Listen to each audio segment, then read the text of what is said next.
With Phil stumbling drunkenly out of his bed, appearing in his head all the things he's wanting to be said. 19 minutes of Phil to Phil, with so much time to kill. He promised chill, but all he does instead is beg and shill. The stream's online and straight away begins to whine, but all is fine as long as Shaz benign and doesn't step out of line. His content's immature for all to endure like fresh manure, but I feel sure he ran straight to feeling so insecure. The money earned from yesterday was withdrawn and long gone, as Phil's spending impulse is always had to stay on. If supports are also slow and stays so low and fails to grow, you never know, the show may turn into an easy bingo. One ticked off across the board with charge to ward because his code can't be ignored. Just how much DSP makes us feel so bored to help us fight or sleep and try to keep alert to watch a creep who play bingo, but Phil will bitch and why his sheep are also cheap. While DSP is chasing green, we're seeing green across the screen as Phil's routine predictability rivals are so machine. It's not in burping, leaning, ban. It matters not if battery fun. His trials can't see if hours make him feel less of a man. Takes a drink and starts his like before launching into a big pretending there for bills when truth is there to buy a wrestling JPEG. Talks about his shitty life of college cat and fatty life and all his strife of forgetting that it's done well and they were rife. With drama he will react but isn't act as a fact as he rehearsed to be exact and how he felt he was attacked. He's really over it and a win is in sight with what to white despite Phil to light that tips were not right. We'll say alright it is okay and now it's time for Phil to play, but first he'll say that tips will help from being off the other day. And with those words we win again. It's never if but always when the game is won. Thanks to that we made it to the very end.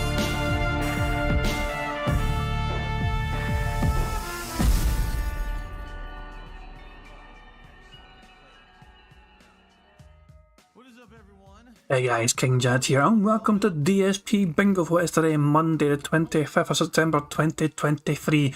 I do hope you all enjoyed your weekends. I for once didn't actually do a stream on Sunday, and I've got to admit, it was kind of nice having a whole weekend off from DSP stuff. I mean, sure, I checked in with some detractor stuff, some detractor streams. I popped my head in, said hello, had a wee bit of words, but it's nice to not have to fucking worry or focus on Phil too much, I done it in small doses, you know what I mean? I checked in detractors and what was happening, for like 5-10 minutes, and then I fucked off and done whatever I wanted. So it's kind of nice to not bother with Phil on a Sunday for a nice wee change of pace. I might have to fucking keep that up in future, or I might even think of doing something different from DSP Bingo on Sundays. Maybe Sundays would be a different thing we focus on altogether rather than Bingo. For example, I can always fucking look up things like, it's been a good while since I've done Quick Blash, for example. Remember fucking used to do Quick Blash with people and make up DSP related questions, not shit. I could make up some new questions or something, who knows. Anyway, today though, we're back to Bingo. The focus is Bingo, we are back, and Phil is quite a happy chappy because OIC came out of absolutely nowhere like an RKO yesterday and gifted Phil like 60 members. 60 members, all of a sudden one fell swoop to Phil, and Phil was a happy chappy indeed. But for OIC to make sure that DSP is going to have satisfactory member numbers each month, it is probably going to cost OIC around $2,000 or so per month. So if OIC wants to keep Phil happy and keep Phil's members numbers high, it's going to cost OIC about $2,000 a month. Just in members alone. Never mind tips, never mind anything else. And yet there's a great observation actually from Dimmick. Dimmick's pointing out he upped the goal again. Yeah, he's already hit the goal. The goal was $650. He wants to maintain that until the end of the month, so he gets a fucking good payday for it from YouTube. But he's now fucking lifted the goal to $670. So the goalposts have been moved once again by DSP, desperate to try and fucking squeeze as much money as possible from his dead-headed fucking following. There we go. So yeah, I mean, what did we miss over the weekend? Well, apparently Phil has completely abandoned Mortal Kombat 1 and he regrets wasting all that extra money on the game setup. This is a video made by DSP Memoji, and yeah, I've actually not watched it yet, so I missed this. I'm watching this for the first time and I thought I'll watch it with you guys as well. I'm going to share a link to the video in the chat, of course. Shout out to DSP Memoji. I mean, their full name is DSP Tries It Memoji 101, but fuck, I just call him DSP Memoji, it's easier. But yeah, this is what Phil had to say about Mortal Kombat 1. So, that's my opinion after having played it. Now, herein lies the problem.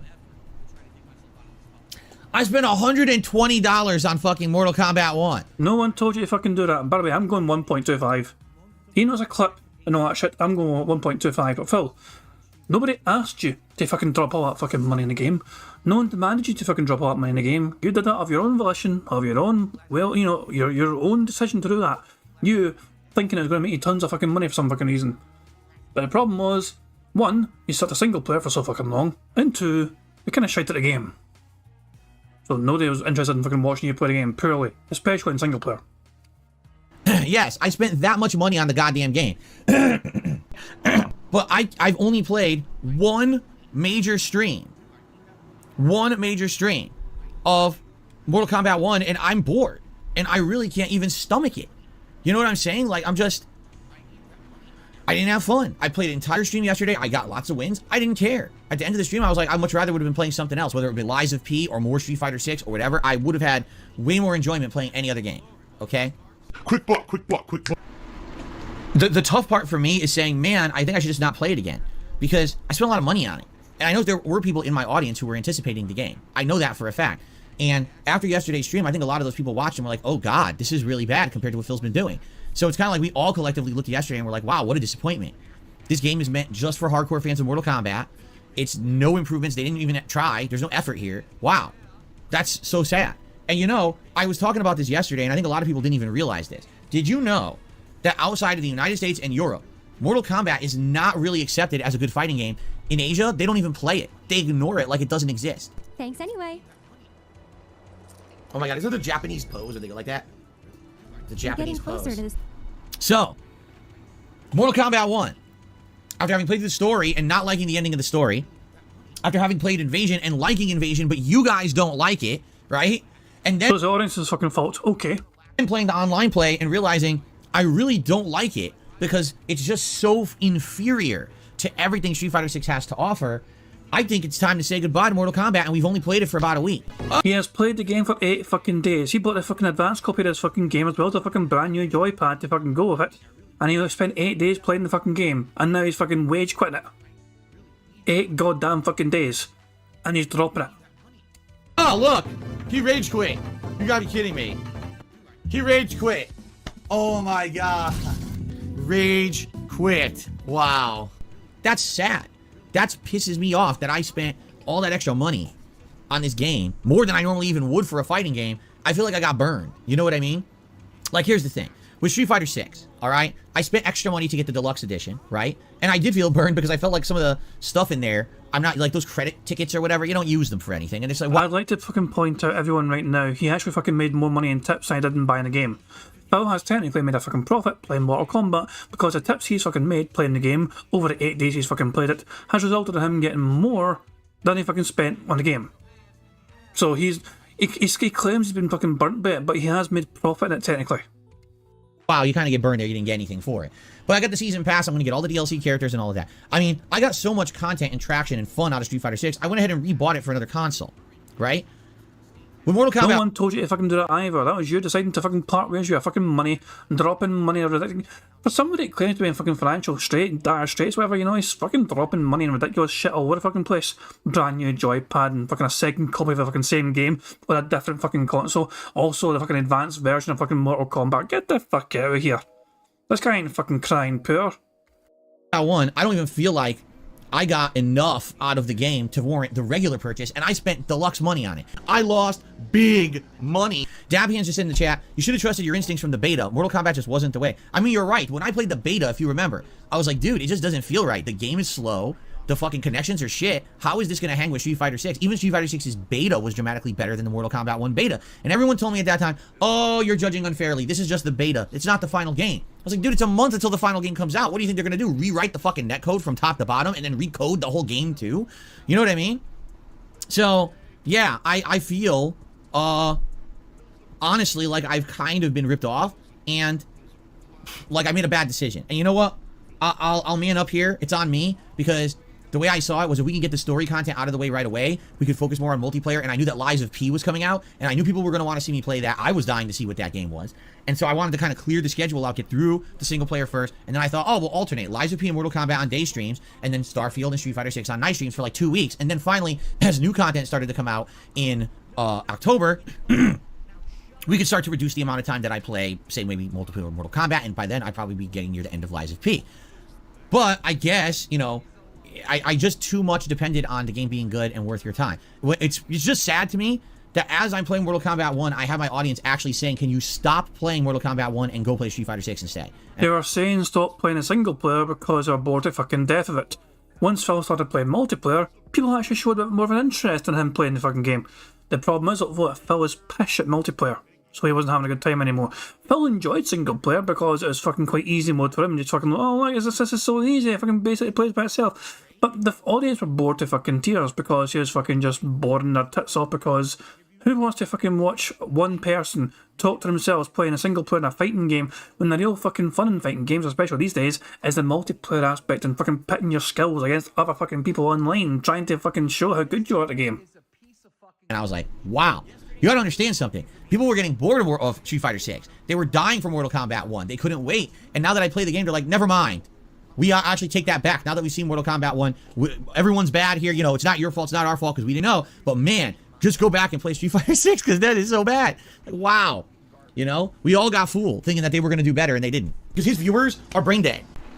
So, guys, I think that's it. Unless there is a giant uproar from my audience saying, no, this is a horrible decision, right? I think that's it. A week.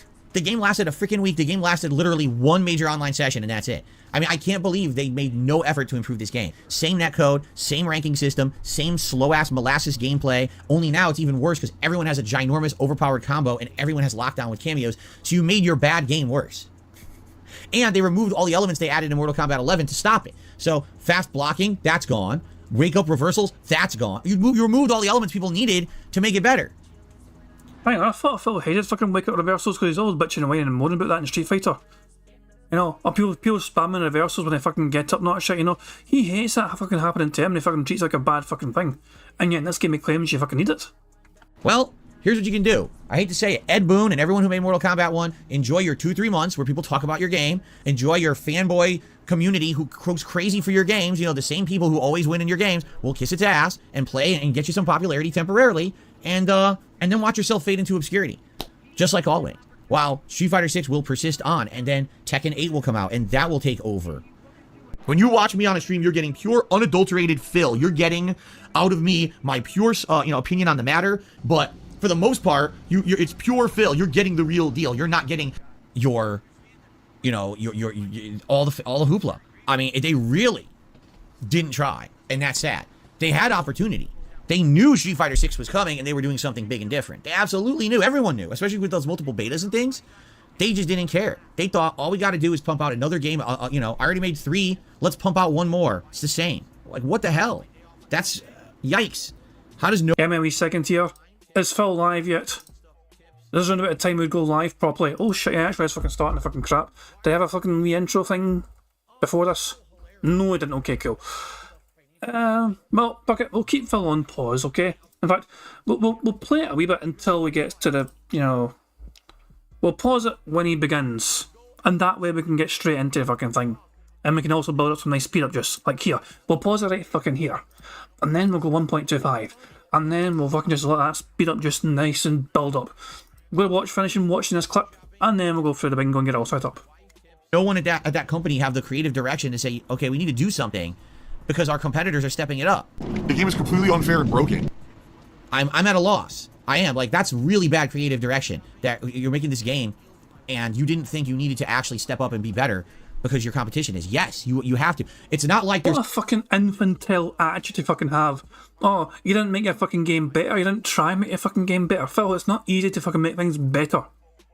Saying make your game better is one fucking thing, but how do you fucking improve on Street Fighter, for example? Like, how would you improve on Street Fighter? You know, if you're comparing the fucking 2 games, how could Mortal Kombat get better than Street Fighter? Based on what? Like, you can't just fucking say make it better. How? How would you fucking make it better? Would you add more combos? Would you add more fucking ways to juggle your opponents? Would you add more tactics to fucking reversal? Whatever? Would you add more adaptability for easier control? How would you make it fucking better? You can't just fucking say you didn't fucking make it better and then just fucking sulk there. You're not telling them how to fucking make it better. Phil's one big complaint is fucking netcode. But that's on him. That issue is entirely on him. Because, I mean, other people have fucking reported their pings have been like 10 milliseconds, 20 milliseconds playing Mortal Kombat. For Phil, though, he claims it's all like, oh, it's like 60, 70, 80, 100, no, it should fuck off. There's 400 fighting games out there. You know what I'm saying? So people are just going to pick the best one or ones. They're not going to continue to play the bad one. This one is just yikes. You know, like I said, right now it's got popularity because it just came out, but in a competitive circle, this game is not going to last, just like it never does. They didn't even try, so... Oh well, So that's my decision. All right, now, again, I'm not someone who doesn't listen to feedback. So if I get enough feedback essentially saying, no, that's a bad decision, you should still play it, maybe I'll consider it. But for now, you know, being I don't like it, literally, my audience didn't like it and said, no, don't play it anymore. Go back to Street Fighter. I think that's what I should do. All right. So, yeah. Now, here's the thing. This is going to change, you know, put a fucking brain in your head between your two ears and stop just repeating and parroting what dumb shits say to try to make things sound bad. Jesus Christ. And that's how that fucking video ends.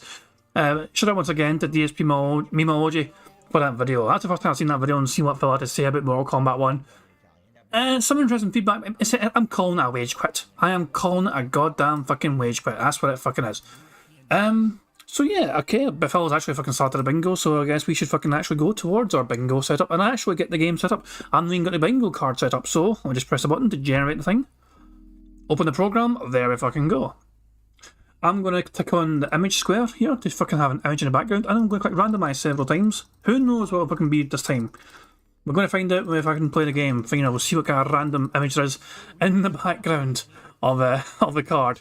I need a number though. Can somebody give me a random number? Just any number at all. First number in chat I see will be the one I use for today's bingo card. So no pressure, but please pick a good number. So yeah, the first one was 45. Brad Burnian with 45 was the first one I saw in chat. So I'm going to enter a number here. Type in 45, as you can see here. Hit enter.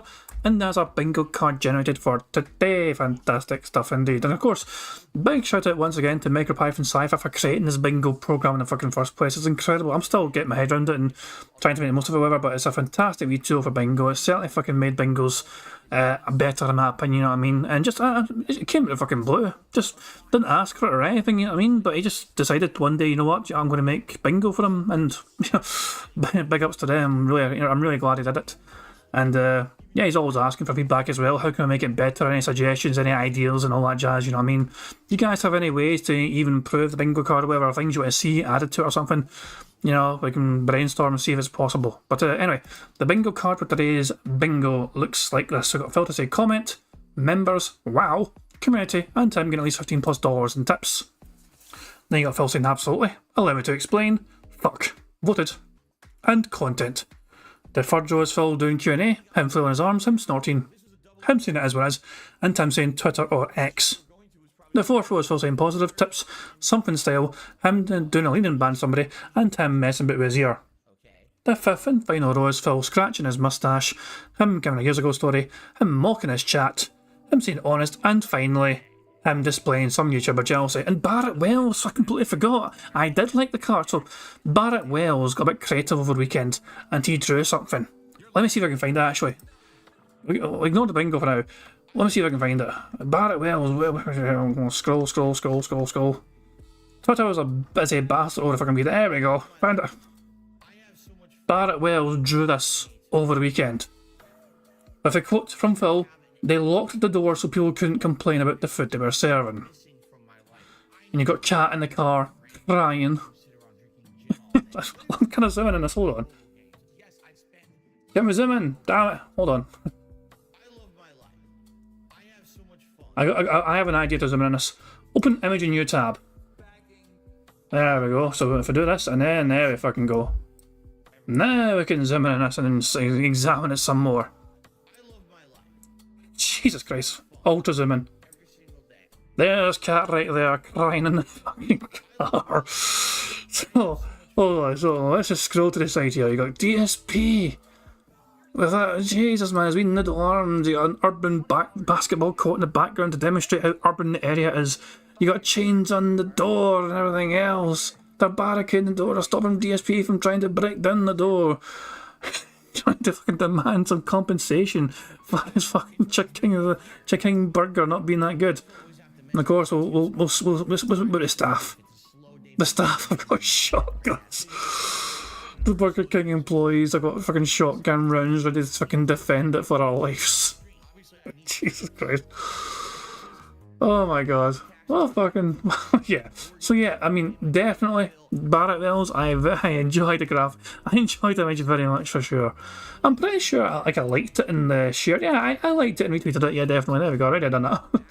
And yeah, sort of over the weekend, but it's an amazing stuff, Barrett Wells. I'm glad somebody brought that to life and through some art. Fantastic stuff. Okay, back to the bingo.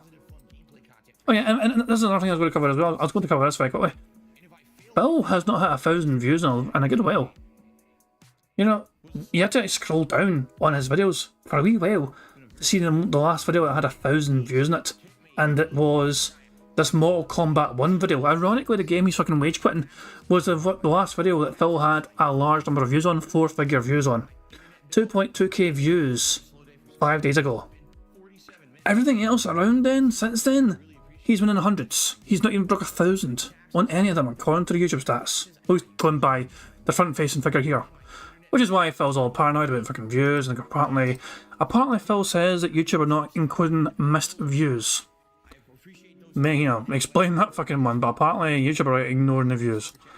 So, before we even begin the bingo properly and all that jazz, I'll quickly remind you guys of the ways we can get free spaces for a bingo card you see before you. First of all, if Phil snorts 20 times or burps 10 times before he starts recording for gameplay for YouTube, that'll give us a free space. If Phil gets 100 likes and blows balls for his audience before he starts recording for gameplay for YouTube, that too will give us a free space. And if we get 100 likes on this very bingo stream right here, not only does that also earn us a free space, but you guys also get to enjoy the Bubbles animation that Pixar Animations so very kindly made for us all to enjoy for celebrating getting 100 likes. So there's one way you guys are in direct control of getting a free space, and that is by liking the stream. 100 likes means we earn that free space, and we also get the Bubbles animation. So there we go. But yeah, I think that's covered everything. I've got one more thing, of course. If I do get a full house of 25 out of 25 on this bingo card, one of you guys can technically win a prize. But to be eligible to win the prize, you've got to make sure you have a comment in the community post, which is linked in the description of this live stream. So with all of that being said, let's crack on the bingo. Let's fucking get right into it. At time bingo and all that jazz. Good luck everyone, here we fucking go. Let's hope this is a fucking very robust bingo stream for a Monday, and fingers crossed we can get a full house to start the week off on a high. Good morning everyone, Phil here, and welcome to the level. He's still quiet. Why won't he? Hold on, I need to turn the music down again. Two seconds, this is like +2. There we go. The music is back down, so Phil's microphone is still quiet, so, for fuck's sake. Let me just rewind it, and we'll go again. But yeah, Phil's microphone is still fucking quiet. I don't know why he's not fixed the issues. I don't know why nobody's told him he's too fucking quiet at his fucking end. But there you fucking go. Good morning everyone, Phil here, and welcome to the Level 1 podcast for Monday the 25th of September 2023. It's a new week. I hope that you're all doing well and ready for some fun gaming and awesome podcasting. Today we've got a good variety of stuff lined up on the gameplay streams. In fact, today would probably be considered more of a action-packed, stressful day, I believe would be the best way to describe it. The combination of Lies of P continuing, as well as my attempts to get Lily to master in Street Fighter 6 is a pretty unique combination of challenging gameplay and suspenseful fun that I think that you guys will enjoy. Jasper's certainly ready for it, as you can see. The Jasper Kitty, geared up and ready. Cool fall weather here. Nice clouds outside, again for the second day in a row. Rain, it allows me to have my blinds open. This will be perfect for the stressful gameplay of today. Should be able to stay cool while things are heating up here as I play. I will say this though. So, I just want to say this up front. Burger. Personally, right now behind the scenes, there's a few very stressful, serious things going on. Oh my, some interesting controversy already. Apparently behind the scenes there's a whole lot of fucking shit happening. So, apparently, if Phil's going to be fucking pissed today with everyone, if Phil's going to fucking be in a mood of violence today, it's because of things happening behind the scenes. This is basically Phil fucking explaining to his audience why he's more of a cunt than usual. Like, guys, if I seem upset today, if I seem angry today, if I get worked up today, you know, it's not my fault. It's because of things happening behind the scenes which are fucking pissing me off. But Phil, we all have things going on in our fucking lives. But we don't fucking bring our problems to work usually. We fucking leave. No, Phil, this is you doing your fucking job right now, okay? This is you literally working, doing your fucking job. You leave that shit off stream. You don't have fucking content creators fucking pouring their fucking heart out to try and guys, I'm a fucking sad boy today because I stubbed my fucking toe. Fuck off. Your audience are fucking there to have you entertain them. Don't fucking just fucking try and give them some sort of excuse for you being an extra fucking moany bastard today. Beyond's asking, can I turn Phil up a bit? I mean, I don't know how to. I mean, I'll try this one thing. I don't know if it's going to work, but hopefully it'll help, okay? We'll see if this works. Let me know, okay? I don't know. I can't turn them up for me, but I might be able to do it for you guys. Put it that way. See if that works. Let me know. It's not stuff that you guys know about, nor that you need to know about. It has absolutely nothing to do with my streaming, or the business, or Jasper Kitty, or anything there. Alright? But there is some stuff going on right now, and just so you know, it might affect me today. You might notice that I seem a little bit more upset, or stressed out, or angry, or maybe emotional. And if that's the case, I apologize in advance. It has nothing to do with what's going on the streams. It's just behind the scenes stuff that happens. It's life, you know, and it's unavoidable. Burger. Be done. So I just got to deal with it, and dealing with it can be stressful in life. A lot of things you can't help, you can't avoid, you can't fix or affect in a positive way, and you just got to accept them.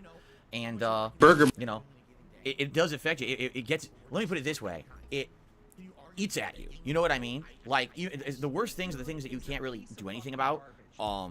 Because those are the ones that you feel like you have no control over. Do you know what I'm saying? Maybe you do, maybe you don't. But when you have no control over something and it is negatively affecting you and the ones around you, it sucks. It's one thing to say, all right, let's do something. Let's actively fix it, or let's do this to improve it, or let's do that. And a lot of the times you can't do that in life. And that sucks. That's a feeling of almost hopelessness. You know, and it happens. And, you know, that's kind of what's happening right now with me and my family. And it's like, well, it is what it is. So please understand, again, it's not anything to do with you guys. It has nothing to do with the stream. Burger. You notice maybe my demeanor is a little different today. You know, and likely over the course of this week, moving forward. And if I seem really stressed out or whatever, it just so happens that this is going on at a day when I'm literally doing 2 stress-filled, challenging games, right? And it's like, oh, if only today was like a relaxed day. Now, Jasper, can you please? Jeez. This person is the master of his own fucking schedule. He could fucking very easily change it on the fly like he's done before to fucking play a different fucking game. He is choosing to fucking play these stressful type of games. He's also choosing to fucking stream rather than focus on the family stuff. Apparently it's out of his fucking hands, but Phil could easily just fucking say, guys, I can't stream today. Something very important's come up. I need to fucking deal with it. It's very important personal family stuff. People wouldn't fucking criticise him for that. You fucking deal with your fucking family shit if you fucking have to. But still, Phil's on his stream and basically fucking giving his audience a fucking reason why he can be an extra fucking bit of a cunt to them than usual today. Some sort of fucking ridiculous pity party. For fuck's sake, every time. Okay, fuck it.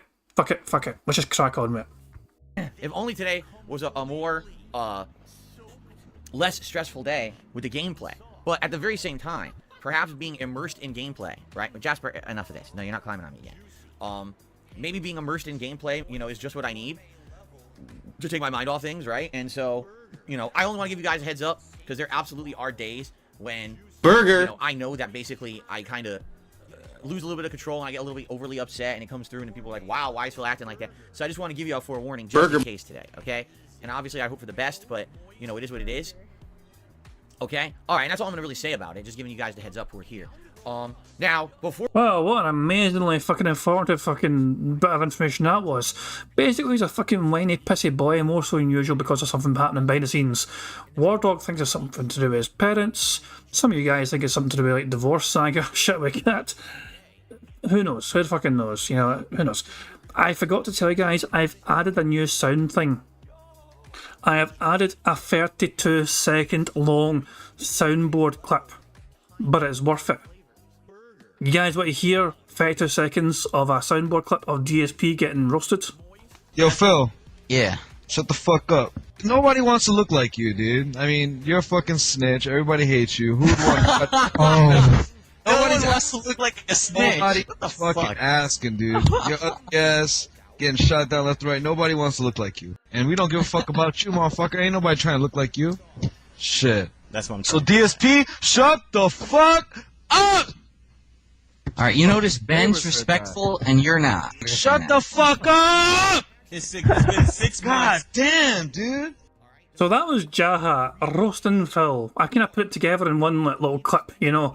It's like the clip lasts longer than that, whatever, but I thought I could spice it together, so it's like one nice long soundboard clip of just Jaha obliterating Phil verbally.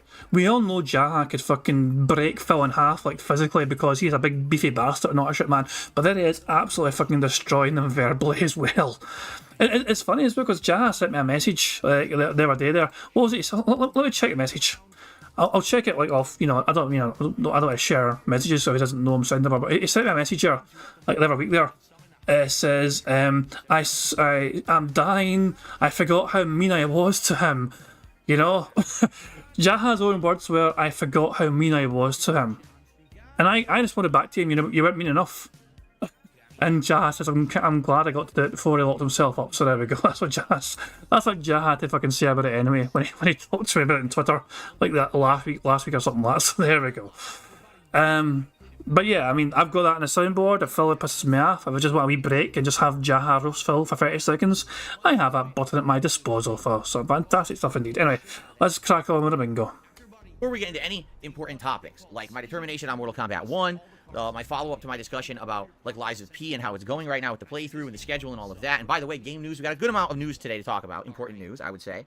I do have an update, and the update is a good one, but as usual, it's an update that is not surprising, and sadly, I wish that there was more of a positive, Jasper. Now you're going to eat wires? I mean, this is getting ridiculous. Stop this right now.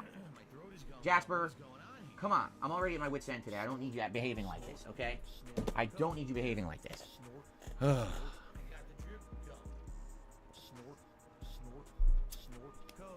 Okay, let's try to get back on track. So, what I was going to say was, there's a positive update on a story we just talked about recently, but it's not necessarily a definitive resolution, nor is it really a solution. It's just, a resolution for now. Allow me to tell you what I mean. So, I just talked about this a day or two ago. I mentioned to you guys to not be worried and not be upset, but it looked like YouTube view counts had issues. Case in point, since I had started playing Lies of P, which is a game that I'm telling you is absolutely outstanding. I feel it stands among the quality level of real FromSoft games, that it feels like Bloodborne 1.5, and it's everything you would have wanted from this style of game, despite the fact that FromSoft did not make it. I'm loving it, and even though, listen, this game is not easy for me, I'm dying a good amount to certain bosses and enemies and challenges, and people are enjoying when I die and this frustration, but then you like the feeling of, fighting a tough boss several times and getting the pattern down and overcoming the boss and continuing on. The plot line is good, the graphics are good, right? Like, everything's good about Lies of P. But all of a sudden, I played it now for, what, about a week? Actually, as of today, it has been a week, because if you remember, it released a day early last week. The views on the videos on YouTube just seemed abnormally low. The streams have been doing good. Like, every time I stream Lies of P, we get great attendance and support and everything. So, obviously, people who are watching it are enjoying it. So, why did it look like the playthrough barely had any attention? After, like, 2-3 days, part 1 of the playthrough said it had 2,000 views. 2,000. That's the kind of views I would expect for the beginning of like a chill downtime playthrough like Chrono Trigger. That's not what I would expect for a brand new hot release that everyone was dying to see me play and see if it was any good. So it didn't really make much sense. Now, as I told you guys, after seeing this happen to my channel for a day or two and seeing that views seemed abnormally low, I wanted to kind of compare to other channels. Now, when you do this, you cannot compare to channels that are giant, because YouTube channels that are giant really don't get affected. You know what I mean? They're in a whole different algorithm on YouTube. They get so many viral views from people just searching and being suggested and all of that nonsense. It's really more the average YouTuber that would get affected by something like this. So what I started doing was comparing myself to other similar YouTube channels, and particularly, as I told you guys, there's some YouTube channels that I've been watching recently as I play Street Fighter 6. What I would do is every time that I was going to play a character in rank and I wanted to maybe learn some new tech or new strategies, I would go on YouTube and search for videos of the top players using those characters, the top ranked, like for example, search for the top ranked Blanca, the top ranked Honda, the top ranked Lily, and then watch gameplay videos of them to see how they're playing and what strategies they're employing and all of that. And I would learn a lot, and that's actually how I've gotten, I feel, as good as I have, is because I've been absorbing this tech, watching videos kind of the night before that I play a ranked set, which is great, okay? And, so, in truth, it's not a huge deal for me, but I'm like, let me compare myself to some other YouTube channels to see what's going on. So particularly, these channels typically that upload these kind of matches, what they do is they have the archived matches that people have played, and they'll upload them with titles and everything so you know that this is them. They'll do like a montage-style video where they'll edit like 10, 15 matches together from these top players. I've been watching these videos over the months. Typically, within a day, the videos would have hundreds of views, and sometimes, depending on the player and the character, the videos would get thousands of views within just a couple of days. Okay? It depends on, obviously, on the character, the player, etc. A lot more people are probably apt to watch like a video about Zangief or Blanca, who are characters that aren't as common, as opposed to a character about Ken, who everyone sees a million times a day, and everyone knows how to play with, you see? So, what I noticed, because I directly compared myself to what was going on with these other channels, their views were insanely low. So for example, this, one particular channel, and there's more than one that I watch, but there was one channel where distinctly, this channel, when they upload a new video, they get hundreds of views within a day, and like I said, within a few days, thousands. They had videos that were up for 4 or 5 days over the course of the last week that had 20 views. 20 views? Where did all the subscribers go, right? Like, the channel has thousands of subs. No one clicked on the video. That doesn't even make sense. Well, shut the fuck up, okay? To me, I personally think it's kind of random sometimes, okay? And let me demonstrate what I fucking mean by that, okay? Let me demonstrate that. Give me a second here. So, give me a wee second here to try and fucking demonstrate precisely what I fucking mean. You guys might have realised that I have actually, over the weekend actually, after I finished bingo on Friday, I uploaded a video after the bingo, and then I made another video on the Saturday. So I made a video on Friday and I made a video on Saturday after the live streams, okay? And yet the difference between the two videos is quite telling in terms of metrics or whatever. So, right after bingo, I clipped basically Phil lacking self-awareness about discussing jobs. And the following day, I talked about DSP pretending to understand how much an Argentinian peso was for. So yeah, I mean, the two videos, kind of similar videos. Basically, I just fucking, talk about Phil. I play a clip, and it just basically talks, just shows Phil being stupid, essentially. But yeah, one video has like 320 views, and the other video has 1.3k views. Now, there could be a variety of fucking reasons for this. Is it thumbnails? Does one thumbnail look better than the other thumbnail, for example, or whatever? Is it just a case of, anything, was the first video too short? The first video was like 3 minutes or whatever, for the second one's 5 minutes. There could be a variety of different ways for these things to kind of get some gain and traction on YouTube, it's just the way it is. Even though one was made before the other, the newer video has over 1,000 views more, so it's just one of those fucking things about YouTube. It's kind of the wee quirks of YouTube. And Brian's like, you can us all with a job. Yes, I am, yeah. Doing all this as well as working, 8 hours a day. But yeah. Can we please have the whale call short whale? That's a good point, yeah, the whale call. The whale call. I've been asked for Brad Burning to, he wants the whale call, ask and you shall receive, I guess.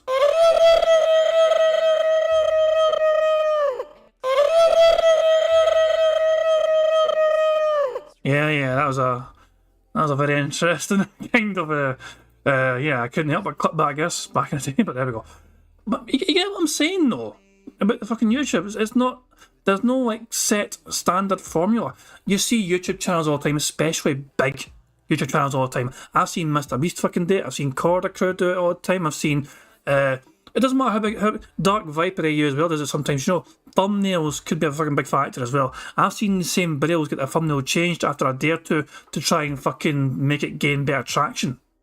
It could be a thumbnail thing, who knows, because this one does stand out. The one on the left here, I guess, the one on the left is quite clear, Maybe the one that I made on the Friday is a bit too busy. The thumbnail might be too busy, I guess, in a sense. Because of it's not that easy to read the fucking text unless you fucking pay attention because of the money in the background and all that shit. And this one here, it's a dark background, bright writing. It is quite easy to fucking read what's fucking happening in that thumbnail. So I think the thumbnail game is very important on YouTube probably, and that may be why, that could be a reason why this one fucking picked up more than this one perhaps. That's just, that's me having a random fucking guess at why YouTube do what they fucking do. But according to Phil though, YouTube will just fucking not add views. According to DSP, he should be getting more views on his fucking channels, but he's not fucking getting them, so it's just YouTube fucking not counting views. That's his way to fucking... That's like me fucking saying, 20 million people watched these two fucking videos, but YouTube didn't count them. It's just a strange way of copying from Phil. Anyway, back to the bingo. You see what I'm saying? So, how do you go from hundreds to thousands of views to 20? Right. Very fucking easily, Phil. You see a lot of fucking channels, there's a lot of fucking channels on YouTube which have like one viral video because something funny or fucking memeable fucking happened, but yet the rest of the fucking content is not really that fucking interesting. It is not unusual for a one-hit wonder to exist on YouTube. Right? How do I go from playing a game that's a popular new release that everyone wanted to see me play to see if it's good to only getting 2,000 views on part 1 of the playthrough?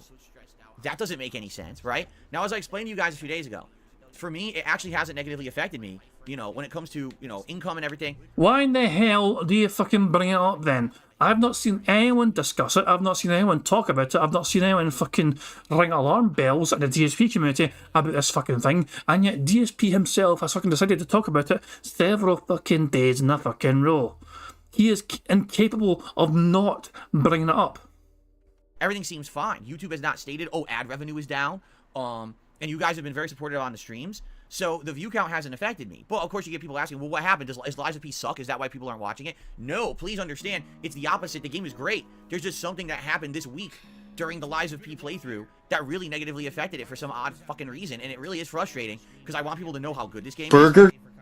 And I really wish that more people, well, I wish more views would have counted on those videos so people would have known, oh, the game's better, let's check it out, right? I hate to say it, but yes, initial view counts actually is a distinct way that people judge quality on YouTube, and that's stupid. It really is stupid, because I don't think that how many views a video has is representative of how good the content of the video is, or how good of the content creator is either. You know, some of the people out there that are the most popular are morons, who make crap content for more morons. So morons support morons, and then you end up getting some of the worst content on the internet. You just described your own fucking channel there. Your own channel, you just fucking described. I could clip that on its fucking own, and that'd be a great fucking way to describe DSP gaming. And for more morons. So morons support morons, and then you end up getting some of the worst content on the internet. At the same time, you know, a game like Lies of P was kind of a game that everyone was like, what if? What if it's good or not? I wonder. We're on the fence. We won't know till it's out. And I know that my viewers were waiting for me to play this game and wanted to see if it was good. And I'm worried that, what if someone stayed away for a week, wasn't watching, and they come back, they're like, oh, now I'm finally going to watch Phil play Lies of P. Wait, what? Part 1 has 2,000 views? That's terrible. It's a new game with no views. Obviously, the game sucks. No, that's not the case. Yeah. Money. Now, for fuck's sake, Phil, dance. I want Phil to dance, goddammit. I know you fucking dance. Anyway, thank you very much for the super chat, who says YouTube freezes views at 300 and does an audit to see what's fraudulent and what's not. DSP Gaming might be getting audited. Views are a metric I assume you meant algorithm, and then it cuts off. So yeah, I mean, it's possible. It is very possible. He has been in view audit before.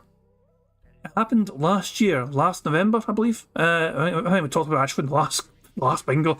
Phil has been in view-botted before, on a stream, so it might not be far-fetched for him to be fucking getting view-botted on his content as well to try and make it appear as if his videos are more popular than they actually fucking are.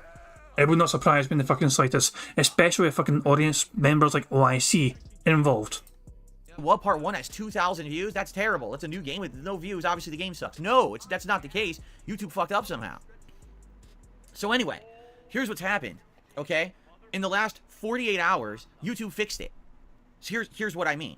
So basically, my Lies of P playthrough only had around 2,000 views on part 1 within like 2 days, and then it kind of almost froze. Within almost the entirety of that first week, it had barely hit 3,000 views.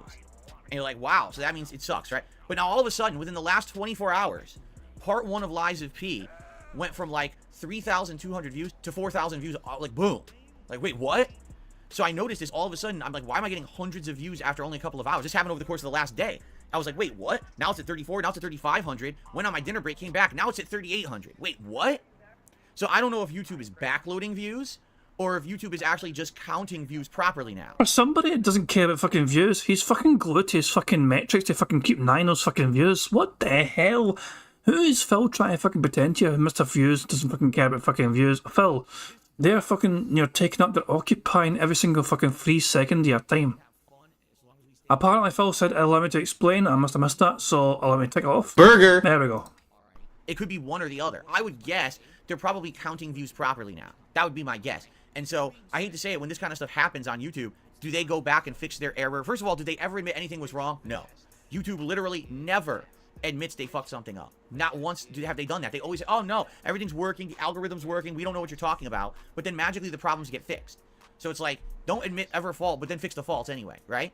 I noticed, because I did check out, again, some of these Street Fighter channels that I watch, their views are back to normal. Now they're uploading a video, it's getting hundreds of views within just an hour or two. And now, they're, like I said, the video views are getting back. It's like back to how it was. So it wasn't just me, and there's distinct evidence that the issue's fixed. So hopefully now, moving forward, as I'm putting out new videos, you'll check them out, and you'll see a representative, proper view on there. You know what I'm saying? But Maybe not, because we don't know what caused it, and YouTube, again, will never talk about it. But I wanted to give you some positive, I mean, that is positive news. It sounds like the views are now working properly again. So hopefully, people won't judge videos by views, especially if you're not a giant YouTuber who just gets views for no fucking reason, you know what I'm saying? Dabian says, I thought YouTube counts views by watch time. Here's the thing, who knows? They could.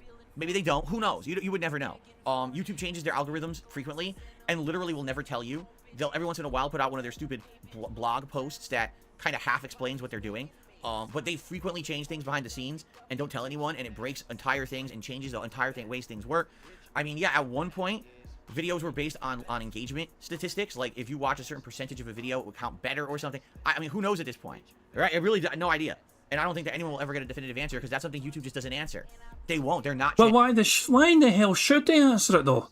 Imagine if fucking if you just told everyone the best way you can fucking milk their fucking money off them. No, let it be fucking, natural. Let fucking people try and explore and see for themselves what's the fucking best way for them to actually fucking gain and improve their fucking content.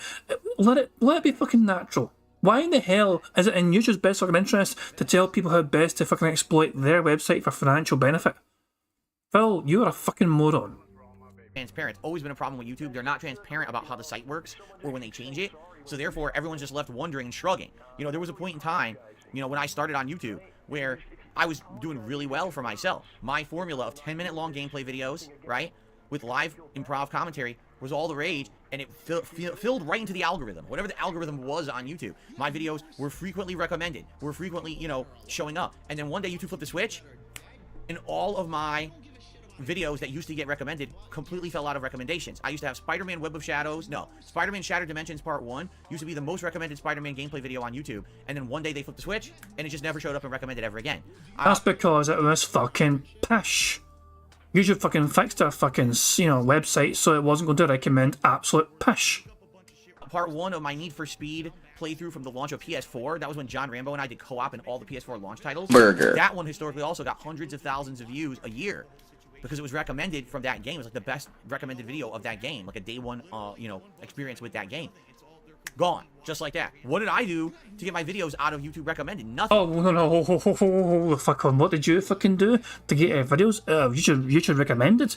How about when you fucking mass deleted hundreds and hundreds and hundreds of fucking videos to fucking save your fucking bacon, because apparently that's what Machinima or YouTube told you to fucking do, to fucking protect yourself from copyright antics. Shout out to Be Awesome one, by the way. Fuck me, man. Phil mastered a bunch of his own content and then wondered why he wasn't getting fucking traction anymore, or popularity or views. He nuked his own channel. He fucking seppuku. That was like seppuku towards his own fucking channel. Just death by Phil, being Phil. Yeah. Money. Oh, money. Yeah. Money. Thank you very much for Logan K for the super chat. It says YouTube doesn't release updates on the algorithm so that people don't exploit it. That's exactly what I fucking said. The fact is that Phil spamming videos and did cheese the algorithm. A lot of us I think agree to that. Phil abused the ever-living crap not only of the YouTube algorithm, but his Machinima contract at the time, which was views-based, contract. But the thing is, I have always said to Phil, if Machinima were dumb enough to give Phil that sort of contract, fair play to Phil for exploiting it and milking it for all it was worth. Yes, he fucking made his YouTube channel terrible to fucking watch because he was spamming things all fucking day, like 30 videos, 40 videos, 50 videos a fucking day. It was not unusual for Phil to spam between 30 to 60 videos per day on YouTube when he had his view-based Machinima contract. He milked that bad boy for all it was fucking worth. And he fucking made bank because Machinima gave him a ridiculously fucked up contract. I can only imagine how much fucking money Machinima made. If Phil was getting like a certain percentage of that fucking cut, imagine how much Machinima fucking made off the back of DSP.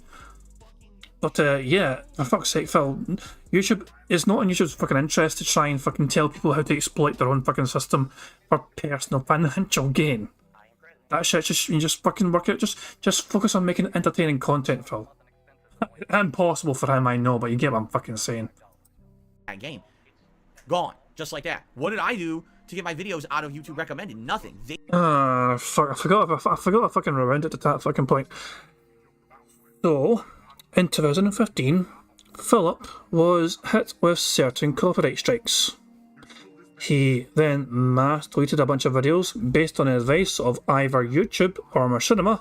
I think these days he blames Machinima because they're dead and can't fucking respond to him. But yeah, basically Machinima apparently told him to fucking just obliterate a whole bunch of videos on his YouTube channel which are claimed for copyright for artwork used by other people. Yeah, Bios and one was involved in those antics apparently. I'm pretty sure he had a role in it. Because he made the artwork in the first place, he didn't want it to be a part of Phil's content anymore. Long story short, Phil killed his own channel by mass deleting a bunch of his own content. That's the simple fact of the matter. Phil nuked his own channel. According to NB43, his views indeed dropped in late 2012. 2011 was his last hardcore gaming season. They went even lower after August 2015. Yeah, the thing is, also keep in mind, around about that fucking time as well, This Is How You Don't Play was a thing. And I think it was I think it's 2012. This Is How You Don't Play was made. So then that really kind of hurt Phil's reputation in a sense. Because it was early 2013. See, this is why it's good to have Eddie here. This Is How You Don't Play was early 2013. This is why it's excellent to fucking have Eddie here, because he fucking knows this shit. I keep telling you fucking guys, he's a fucking amazing DSP encyclopedia from all his older knowledge from back in the day. But yeah, Phil never grew as a content creator. That's always been the fucking thing that's hurt him so much. Round about this fucking time, he was getting surpassed by people. Other content creators were fucking making better shit. They were using direct capture and all that shit. Phil stubbornly refused to fucking adopt this. He just fucking ground his heels into the ground and is like, nah, I'm not going to fucking do that. My content's meaningful. I'm pointing a camera at my TV, but it's like you're fucking sitting there next to me on the couch, watching me as I play my game. That was how Phil sold his content at the time. So yeah, he did not want to adapt. He didn't want to change. He didn't want to fucking, upgrade. He just fucking kept it how it was the whole entire time for several fucking years.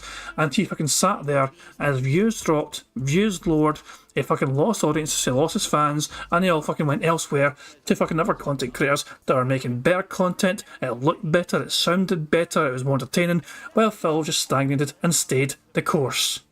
That has always been his fucking problem. He's failed to fucking adapt. He's failed to fucking improve. He's failed to fucking just satisfy what his audience are fucking demanding. And he'll only change when he feels he needs to change. When he is forced into trying to change something, he will then change. He'll not fucking do it of his own volition.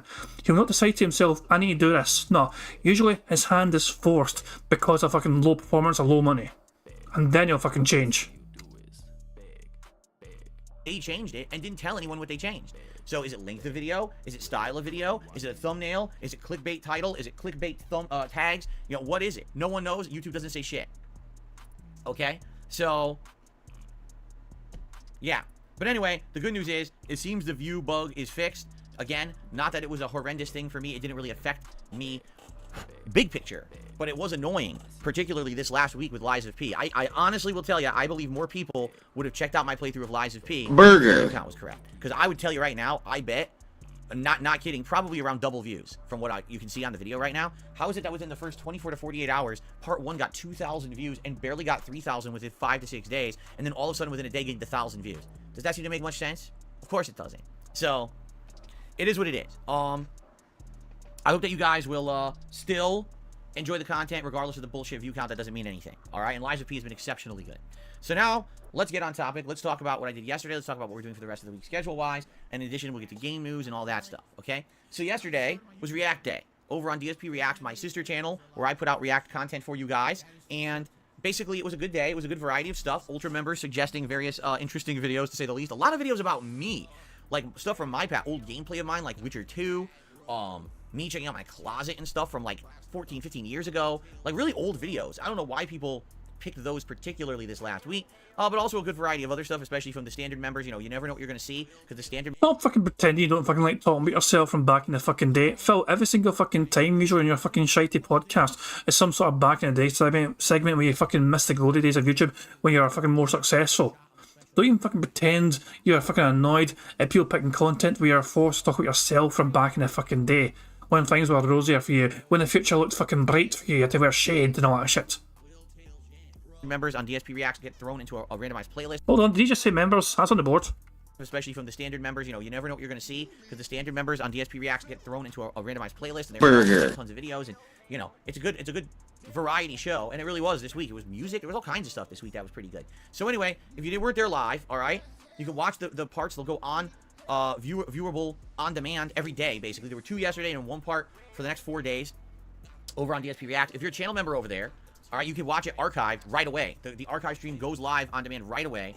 And that you're also the members over there, the people who suggest the videos for next week's show. If you like the React style content I've been doing this year, please consider supporting the channel in some way, whether it's becoming a member, gifting memberships, maybe a tip. Here's why. No exaggeration. I uploaded all 6 videos from the show yesterday. Every single video became demonetized. Big fucking deal, you barely earn ad revenue anyway, blown by your own fucking word. Also, you mentioned tips. Burger. There we go. 5 in a row. That's concerning. It was either claimed by someone or, oh, ad suitability.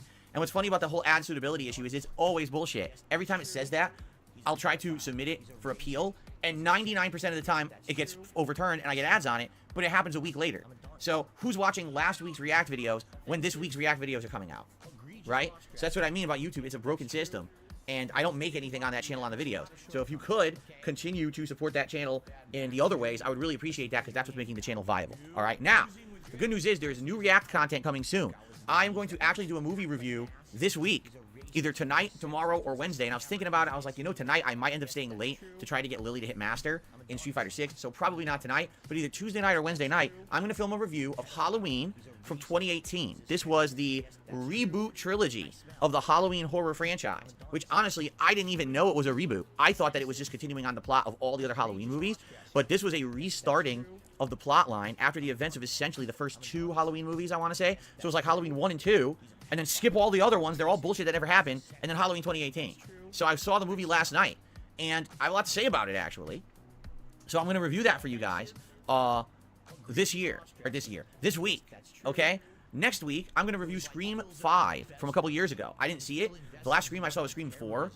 From many years ago, like a decade ago, and then they rebooted Scream, what was it, last year or the year before? So I'm going to watch Scream 5, then I'm going to alternate every week. So then it's going to be Halloween Kills, then it's going to be Scream 6, then it's going to be Halloween Ends, alright? So, pretty neat. I'm going to be doing all that variety of horror movie reviews over on DSP React, 1 a week for the next 5 weeks, obviously in honor of Halloween at the end of October, okay?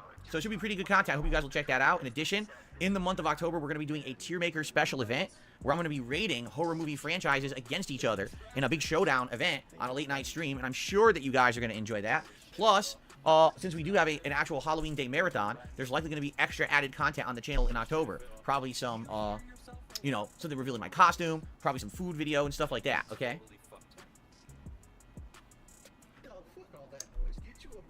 Okay, so that's that. Last night, Lies of P continued, and I will tell you, obviously I was pleasantly surprised.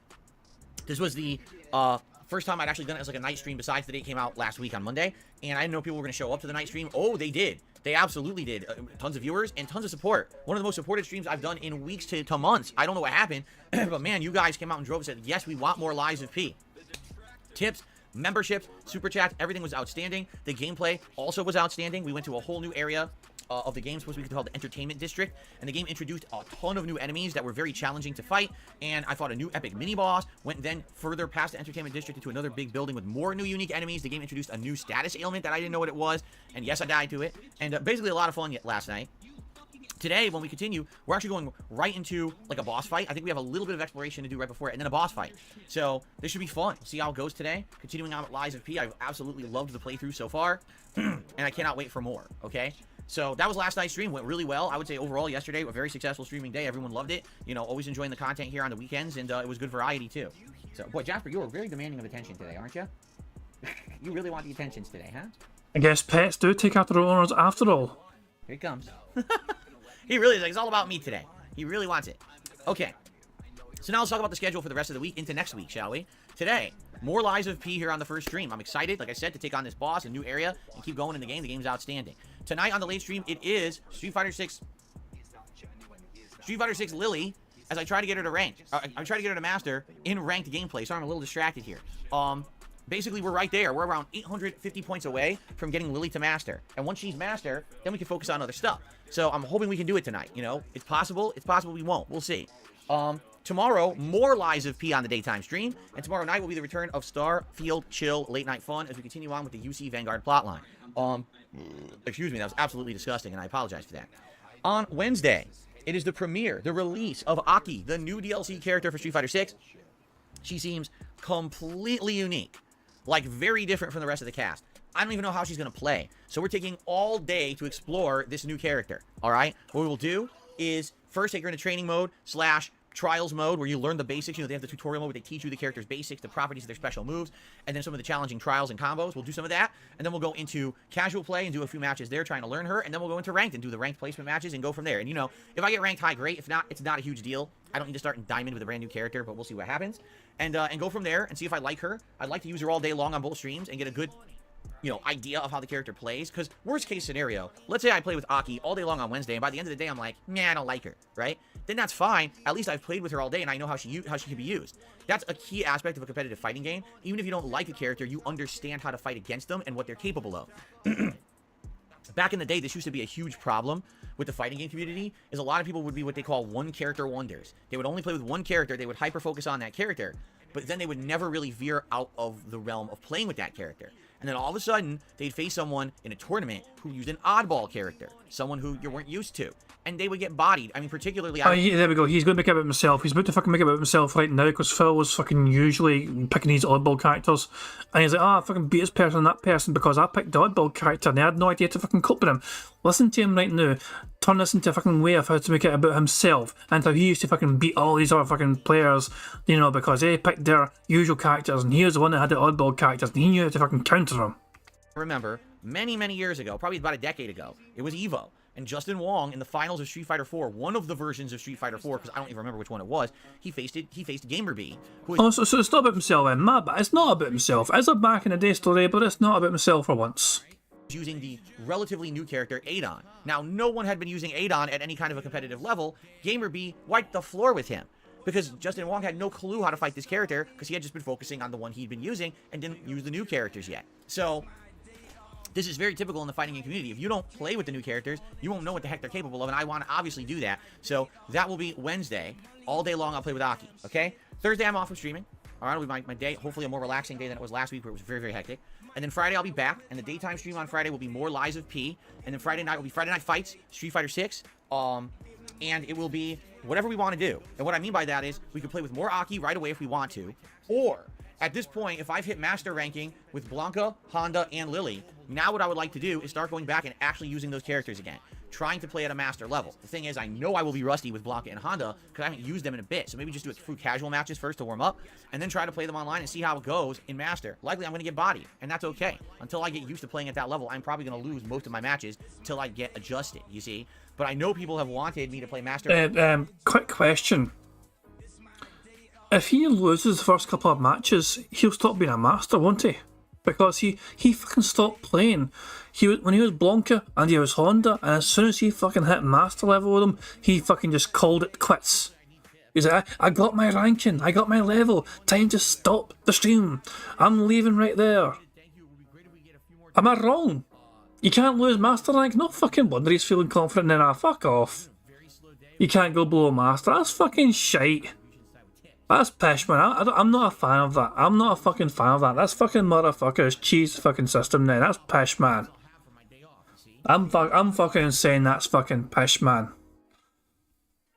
Is master points of talent? You can't lose master, but your points of talent. Okay, that's pish, man. I'm saying boo to Capcom for that shit, man. If you're fucking good enough, you can fucking keep master. You shouldn't fucking have it locked in because you fucking finally had it after fucking playing long enough. Ranked matches for a while, and I'm willing to do that, but I gotta do it with only the 3 characters that at that point hopefully I'll have it master. So we'll see. It'll either be, you know, Lily, Blanca, or Honda, probably at master level, plus Aki. Okay, so there you go. Saturday, we're actually starting, listen to this, ladies and gentlemen, Resident Evil 4 Remake, the DLC called Separate Ways. It just came out a few days ago, all right? And at that point, people asked me if I was going to play it, and I was like, well, I don't really have time for it now. Well, due to the fact that I made a decision about Mortal Kombat 1, we will have time for it now. So yes, I will be beginning Separate Ways this Saturday, and get this, hardcore difficulty. Just like the original playthrough that I did earlier this year, we're going to play on the hardest level difficulty available to us, okay? So I've heard that it's around 5 hours long, but you guys know me. I'm a streamer. I interact with you guys. I'm going to read all the logs and take my time. Likely that means it'll probably take me 6 or more hours, so maybe 2 major streams. We'll see. Okay? But that should be fun, okay? So Saturday, main stream, Separate Ways begins. Then Saturday night will be the continuation of Starfield, okay? Then Sunday, probably the React show. Sunday night, I'm not sure. Should we do Street Fighter 6? Should we do maybe some Lies of P? I don't know. We'll think about it. But basically, next week, the balance will be Lies of P and the Separate Ways DLC on the day stream. And the night streams will be Street Fighter 6 and Starfield. Okay? So there you go. Hope that sounds good, by the way. Hold on. I have to burp. Excuse me. Oh, man. Whew. I felt that one coming. That's why I turned around. He had time to mute. He sensed it coming. And yet, instead of fucking pressing the fucking mute button, he's like, I'll just turn around barely so you motherfuckers still get to hear me burp. Like a disgusting little piggy. I'm sorry. Mr. Ryu Hayabusa. He just got a burp to the face. It's disgusting. I'm sorry about that. Anyway, also, on October 1st, ladies and gents, we will have some newly redesigned background. Every month I do a new background. This year I'm going to do a hybrid. Half of the background will be gaming related, and half will be Halloween related. So you'll see some Halloween horror related things behind me, but at the very same time, there will be gaming related things as well. It'll be a little bit of a mix. So that way, we'll stay in the same theme that we've done all year with these cool, colorful backgrounds, and I think you'll like it. I'm going to come up with it over the weekend, and, we'll have that for October 1st. In addition, my animations will all switch over to Halloween-themed animations like we do every single year. So it should be pretty fun, and a cool Halloween horror-themed month. Of course, there will be multiple horror events and things going on over the course of October. We got Halloween 2 coming out later in the month. We got the Halloween marathon coming up. And it's one fucking day, you fucking idiot. Fuck's sake, Jesus! Christ! You guys are going to start nominating games that you want to see me play during the Halloween event. What kind of games? Do you want to see horror games? Do you want to see other games? We have a mini PC right over here that now I have more access to a wider variety of games that I never was able to play before. I mean, hell, I could play Visage on that on like mid settings. So obviously, whatever games are on there that are maybe horror themed, I would likely be able to play. But I don't know what kind of games you guys would want to see me play. Okay, so I'm very excited to see what you guys suggest. In addition, I will say this. Hold on. Since I do a weekly React show every single week called DSP versus the Internet on my sister channel DSP Reacts, it might make... I'm sorry, but I need to rewind that because his fucking face. To me, the eyes were super buggy here. Since... Right about there. Right about this kid, but why the eyes? Why? Why? I don't know. It's a normal face, and yet it's like just the most bugged out fucking eyes. Like, just fucking realised the camera was on the whole time or some pish. What the that now? I was thinking of doing a thumbnail for it. By the way, today's thumbnail, courtesy once again of Hoodlum Hours, Raven and the Hoodlums, sorting out the thumbnail faces and pose. You think that pause game's good? Raven is different level. I don't know how the fuck he does it, man. But he fucking just seems to fucking find the most ridiculous pauses as well. It's just ridiculous. So yeah. So today's thumbnails, thanks to that. And if we get any good ones, I'll include it in the bingo card for tomorrow, the bingo thumbnail. But yeah, might be relying on Raven again tomorrow. Apparently, according to Otto Insane is saying it's Sea Otter Awareness Week. And I guess that's a good time to fucking look at some sea otters right now. And live in Monterey Bay, it's a beautiful day there. You got otters swimming about and enjoying the calm waters there. I've got a whole bunch of ice as well to enjoy, should they choose to enjoy the ice. And meanwhile, in Vancouver, it seems to be raining. We'll go live, I guess. We'll see what happens. If I was behind, I think. There's the otters there. They're enjoying the rain. Regardless. So I guess they're fucking in the water, so they're fucking wet, so who cares? I don't think otters will care if it's fucking raining. But there we go. But then, yeah, it's a Sea Otter Awareness Week, according to Otto Insane, so there we go. And, yeah, they're so fucking cute. Whether it's raining or fucking, bright, beautiful sunshine, they're always so damn cute to watch. KDV's wondering what's that red thing in the water. I think it's a ball. They have like toys in the water to play with as well because they like grabbing things with their wee hands and all that jazz. Unless you mean this big red thing here, in that case it's just like, I think it's like some kind of tarp just to fucking lie on if they want to fucking just like get out of the water for a wee bit. So either way, yeah. But yeah, offers are very cute and they're on standby should we need it if Phil is super toxic. So there we go. Cheers for letting us know that it's Sea Otter Awareness Week. I do a weekly react show every single week called DSP versus the Internet on my sister channel, DSP Reacts. It might make sense if you're a member over there, suggest Halloween-themed or horror-themed videos. I would love to see videos about horror movies, Halloween, decorations, funny videos about Halloween. Anything about Halloween all month would make sense. That's one of the cool things about having a react channel is that we can have themed content during these times of year. So, abso-freaking-lutely, let's do that, okay? Sweet. Derek, you got the tier maker? That's right, we're going to be doing the tier maker. It's going to be a fun month. October is always fun because not only is it gaming overload, but it's autumn, it's Halloween, it's all this special stuff going on at once. It's going to be one of the best months of the year. So, cool. All right, I think that's covered everything that I wanted to talk about here in this earlier segment. Before we segue into the news, I will just say thank you all. You've all been incredibly supportive so far this week. Hope to keep that momentum rolling. My goals for this week was to hit 650 members, which we did last night, which is excellent. So now my goal is essentially hold 650 members, okay? If I can still be at 650 members by the end of my streaming week on Wednesday, I'd be very happy. So that's really the goal. Now, if I get anything extra, obviously that's going to help. And keep in mind, at any moment, gifted memberships from last month can expire. So therefore, this might dip. But thank you guys for your support so far. We've hit the goal for the week. My other goal is to hit this tips goal of level 1 tips goal every stream this week. All right, so far, I've actually done it. Yes, all the streams I've done this week, we hit a tier 1 tips goal. So that is outstanding that we've done that every stream. Thank you for that. Again, 3 days left. See if we can keep that momentum going. That'll be absolutely outstanding if we can hit that tier 1 tips goal every stream this week, okay? So, as you guys know, I'm a lot different from a lot of other YouTubers, all right? Number one, I don't have any partnerships. I don't have any sponsorships. I'm not collaborating with anyone. I don't get any cross-promotion. It's just me. Number two, I don't have any paid product placements. None of that stuff. I rarely ever run advertisements on my streams. If I do, it's usually like one big, ad break because I'm using the bathroom or something. All right? Very different from a lot of other content creators and what they've done over the last 5 to 10 years is they've had to adjust to the new climate where ad revenue sucks. I've kind of tried to remain true to myself and remain the same and try to keep this as shill-free as possible. That just puts more fucking pressure on your fucking audience to fucking sustain it then. Can you guys imagine if I fucking said I quit my fucking job, so it's up to you guys to fucking make sure I can live? That's unfair pressure to put in your fucking audience, Phil. You have opportunities to fucking ease the burden of financial worries that you fucking throw towards your audience on a daily fucking basis. If your audience were fucking aware you fucking actually started playing a game, you actually got a sponsorship for that fucking game. It means they wouldn't have to worry about fucking tipping as much. You wouldn't fucking have to worry about asking for money as much because you had some fucking sponsorship in fucking place. But now you're too fucking proud to fucking swallow that pride of yours to fucking say, okay, I'm going to fucking take a sponsorship so I can make sure I can feed my fucking family. Instead, you're going to fucking just sit in your fucking stream and wait for people to fucking give you money, and you're going to fucking make sure they're fucking aware they need to give you money. The amount of fucking hints you fucking drop on a daily fucking basis, the amount of times you fucking told your audience, please give me at least $50 per stream, please give me at least $100 per fucking day at the bare fucking minimum, and tips alone. Reminder everyone, there's a fucking 30 days in a month usually. I know some days are 31, some days are 30, there's 1 month that's like fucking 20, apart from one time every fucking 4 years. You know what I'm fucking saying though? $100 per fucking day. He streams 6 days a fucking week. That's like what, fucking like $600 per month he's getting in tips that he wants in tips alone.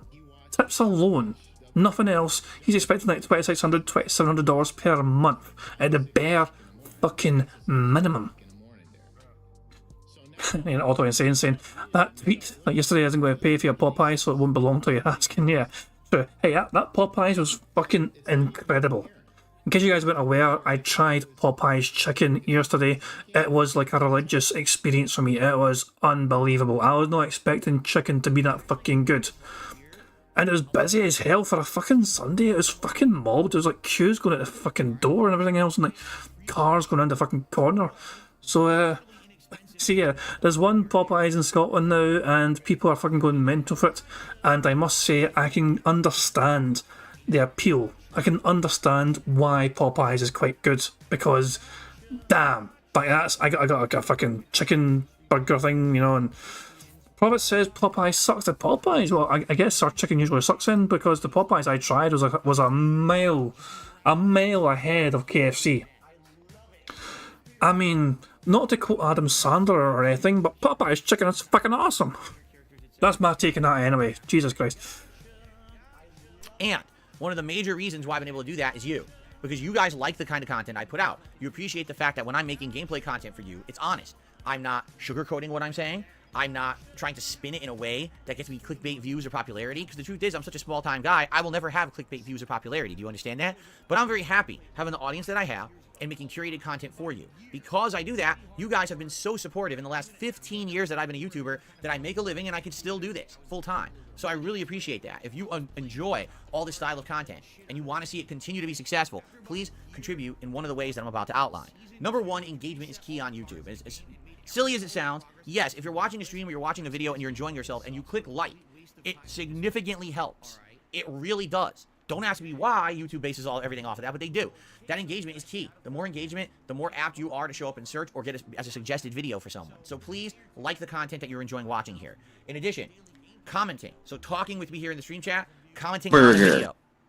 Even if it's, oh, I'm just here to say hello and welcome, and I hope you're having a good day, or hey, I'm just here to say I want to help you with the algorithm, good video. Like that, basic comments like that help, seriously. So please engage with the content if you enjoy what I'm doing here, all right? Now, if you want to go above and beyond just basic engagement, there's many, many ways you can do that.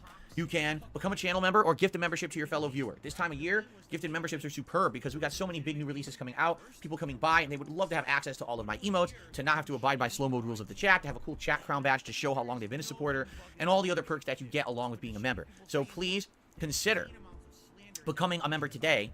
I'd really appreciate that, all right? Or, of course, gifting memberships to the community, that also helps. Super chats and super stickers. Great ways to support a stream. And you get a big pop-up in the chat if you do them, and I'll give you a shout-out. Super thanks. That's a way to do a very similar thing, only on an on-demand video. And if you do that, I will personally thank you in the comments of the video, and I'll make sure that you get a thumbs up and a highlight if you do a nice super sticker for me. Tips. Tips are a great way to support everything here because tips are a direct contribution to my PayPal. When you do that, that's something I get immediately. And being transparent here, yes, PayPal contributions have less of a cut taken out of them than anything else. They just do. It's less of a middleman, right? So it's a great way to contribute. And tips, you know, because they are such a great way to contribute, we have rewards like gunner glasses, or you pick a silly hat for me to wear, or a vest for me to wear during a live stream, based on tip levels that we hit. So thank you guys in advance. Please consider, again, if you enjoy the content, supporting it in some way today. Let's get to news, shall we? We have, I think, 4 stories today, I want to say. Let's see. News story number 1. This is a rumor. Oh, hold on a second. Ladies and gentlemen, it's time for my favorite segment, your favorite segment, and everyone's favorite segment. It's time for DSP News. So, there is a rumor going on regarding the Call of Duty franchise. And here is the rumor. Are you ready for this? The rumor is that the Call of Duty franchise is getting added to Game Pass sooner rather than later. You might say, well, what do you mean by that? So here's how people have discovered it. If you go online right now on any Xbox console and you go to the store, you know, the online store, and you look up Call of Duty Black Ops 2, okay? Apparently, according to the relaxed Mr. Baker, oops, sorry, wrong one, has community been marked already? Because he said it like a minute ago. Apparently, Phil said community, yeah, and Anthony as well saying it as well down there, to mark off community, you know, he's saying it as well. So, I missed Phil saying community, my bad, thank you very much guys for letting me know and keep me right. I'll mark it off. Burger. So yeah, guys, if I miss anything in the card, please feel free to tag me in the chat and remind me whatever. I don't try and miss things in the card sometimes, I just do because I'm a stupid bastard. Nothing I can do. Bugs bingo mechanics and all that jazz. I promise you I'm not trying to fucking ignore things in the bingo card. I just miss them sometimes. It's hard to pay attention to Phil and keep track of all these things that he says and does. Because it gets easier as the game goes on because there's also less things to look out for. But yeah, my bad. Thank you once again guys, so keep me right. And you go to possibly try to purchase the game. The following message actually pops up on your screen. Are you ready for this? Receive this item for free with your gaming subscription to Game Pass. Check out, and it's yours forever. What? But there's no announcement that Call of Duty games are on Game Pass. No one, you know what I mean? Like, no one said this. So what people are guessing is that this was actually an error, that they are actually preparing all of the more retro Call of Duty games to be under Game Pass, and they screwed it up. They basically, had this message pop up too soon, but they're preparing for this launch. keep in mind, the Activision Blizzard merger is basically going to go through. It's just going to be around mid-October now. They were planning on it originally going on much earlier, but because of all these regulatory holdups or whatever, it took a while. So it sounds like this is legit a mistake. They didn't mean to put that message there this early, but yeah, it seems like that's where they're going. So as soon as this merger goes through, if you're a Game Pass subscriber, you should have access to all the retro Call of Duty games, their campaigns, as well as online play. Keep in mind, there's not ginormous communities playing the older games, but still, hey, that would be pretty cool to go back and play some of the older games, right? It's not bad at all. So, it's a rumor, because, you know, nothing's confirmed it, but it's kind of weird that that message would just be there for no good reason, right? So that's the first news story. News story number 2. The former founder and head of Platinum Games. His name, when I go to DSP News, my seltzer water shows up on camera. Very disturbing, isn't it? It's very distracting. The former founder and head of Platinum Game Studios, Hideki Kamiya, has publicly announced he is leaving the studio. The studio's not closing. He's just decided to leave. All right? Listen, because it's really weird. He made a public announcement of this last night on the X app. Just listen to how he worded it, okay? As announced on the official Platinum Games X account, I will be leaving Platinum Games on October 12th, 2023. Burger. This came after a lot of consideration based on my own beliefs, and by no means was an easy decision to make. What does that mean? However, I feel this outcome is for the best. I will continue to create in my Hideki Kamiya way, and I hope you'll keep your eyes peeled. What on earth could that mean? His own beliefs made him leave the studio he founded? Obviously, there's a fucking creative fucking difference of opinions between him and fucking other people at the studio that fucking called the shots. So clearly, he's still interested in fucking making games and doing things or whatever, but he's going to go elsewhere. That's the impression I fucking get from that. Creative differences means someone fucks off. What beliefs? Right? Like, could this be gaming belief? Like, he believed he wanted the studio to go in one way of game development and they're going in another way, or at least maybe the people in charge who kind of dictate what Platinum Games needs to do are telling him do this, do that, and he doesn't like that? Could it be that there's an internal squabble in the company? Right? Like, what is going on exactly? News fucking segments don't fucking theorise like this about what the fucking thing they're reporting on. If you want to fucking make it into some sort of gossip corner about gaming stuff, then by all means call it a gossip corner. But don't fucking pretend you're a fucking news channel segment fucking shite when you're clearly fucking knowing trying to fucking present things as a news thing. You're fucking spinning your own fucking random theories out there as to why people said the things they did, why people did the things they did, and so on. Fucking gossip time with fucking dent-headed side fill. Fuck off. Could it be that they wanted to put pronouns into character creation of Platinum Games? Okay, that's a reference to my react show from yesterday from the Starfield guy who ranted like a nut job about that. But anyway, who knows, right? But you know, it's just very weird. The way he worded it is very bizarre. It would have been one thing, because typically when one of these guys, these bigwigs at a game company leave, they say, "I'm just moving on to new things. I'm going down a new path in my professional career, and I wish everyone the best." This guy literally says something about his belief system clashed with what was going on at the studio, and that's why he's leaving. And that's weird. Especially because, again, he founded the studio. Platinum Games, I mean, have come out with some great games over the years, right? We've seen some awesome action game, combat games come out of the studio, licensed games, right? Platinum Games has done a lot of good stuff. I mean, it's not all big hits, but some pretty good stuff has come out. Hold on. Twilight's asking me, Twilight Media Corp saying, give him the Vega treatment. I can't derail Phil. I can derail a Vega. He's very easy to derail. In fact, I just turn up and the Vega stream gets fucking derailed. I don't know how to derail DSP because he's blocked me on every single fucking platform.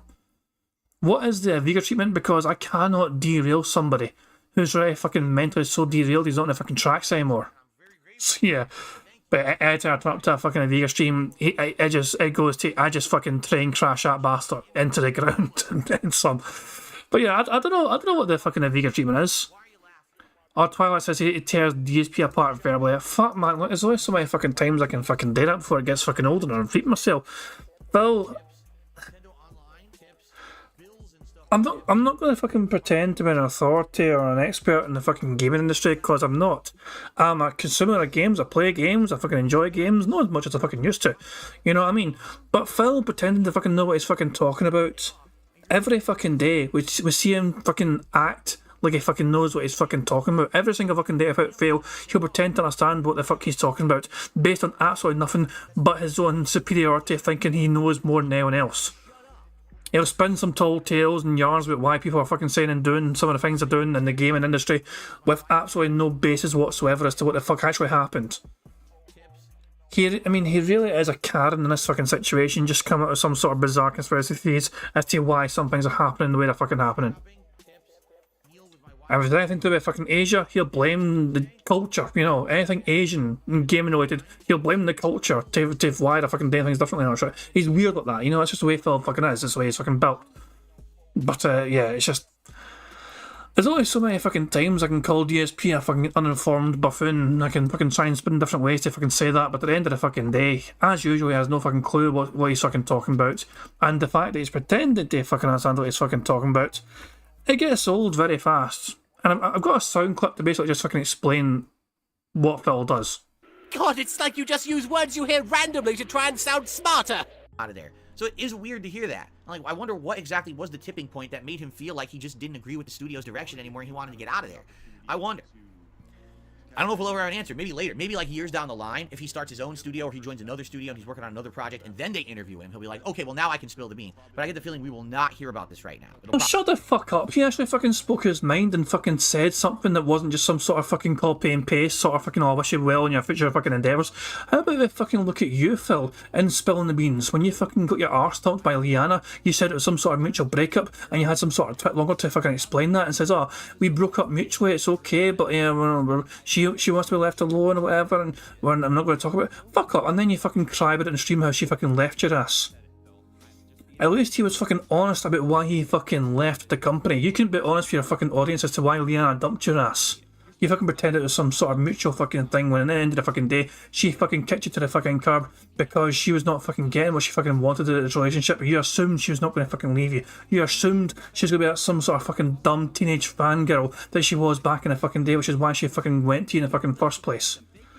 And then she dumped your ass because you wouldn't fucking get her a pet cat, because you wouldn't fucking actually marry her, because even though she fucking went out her fucking way to actually fucking work and make sure that there was fucking enough money coming into the fucking household, you still wouldn't give her what she fucking wanted. You broke that poor bitch's heart, Phil. And she fucking left you, and then you're fucking actually surprised that she fucking left you. Yeah, because you're fucking ignorant about what she fucking wanted. And then you fucking lied to your fucking fans, oh, it was a mutual fucking breakup. This guy that fucking left his company actually fucking had the fucking bravery to fucking say, look, there's creative differences here or whatever, I'm leaving due to my own fucking personal beliefs.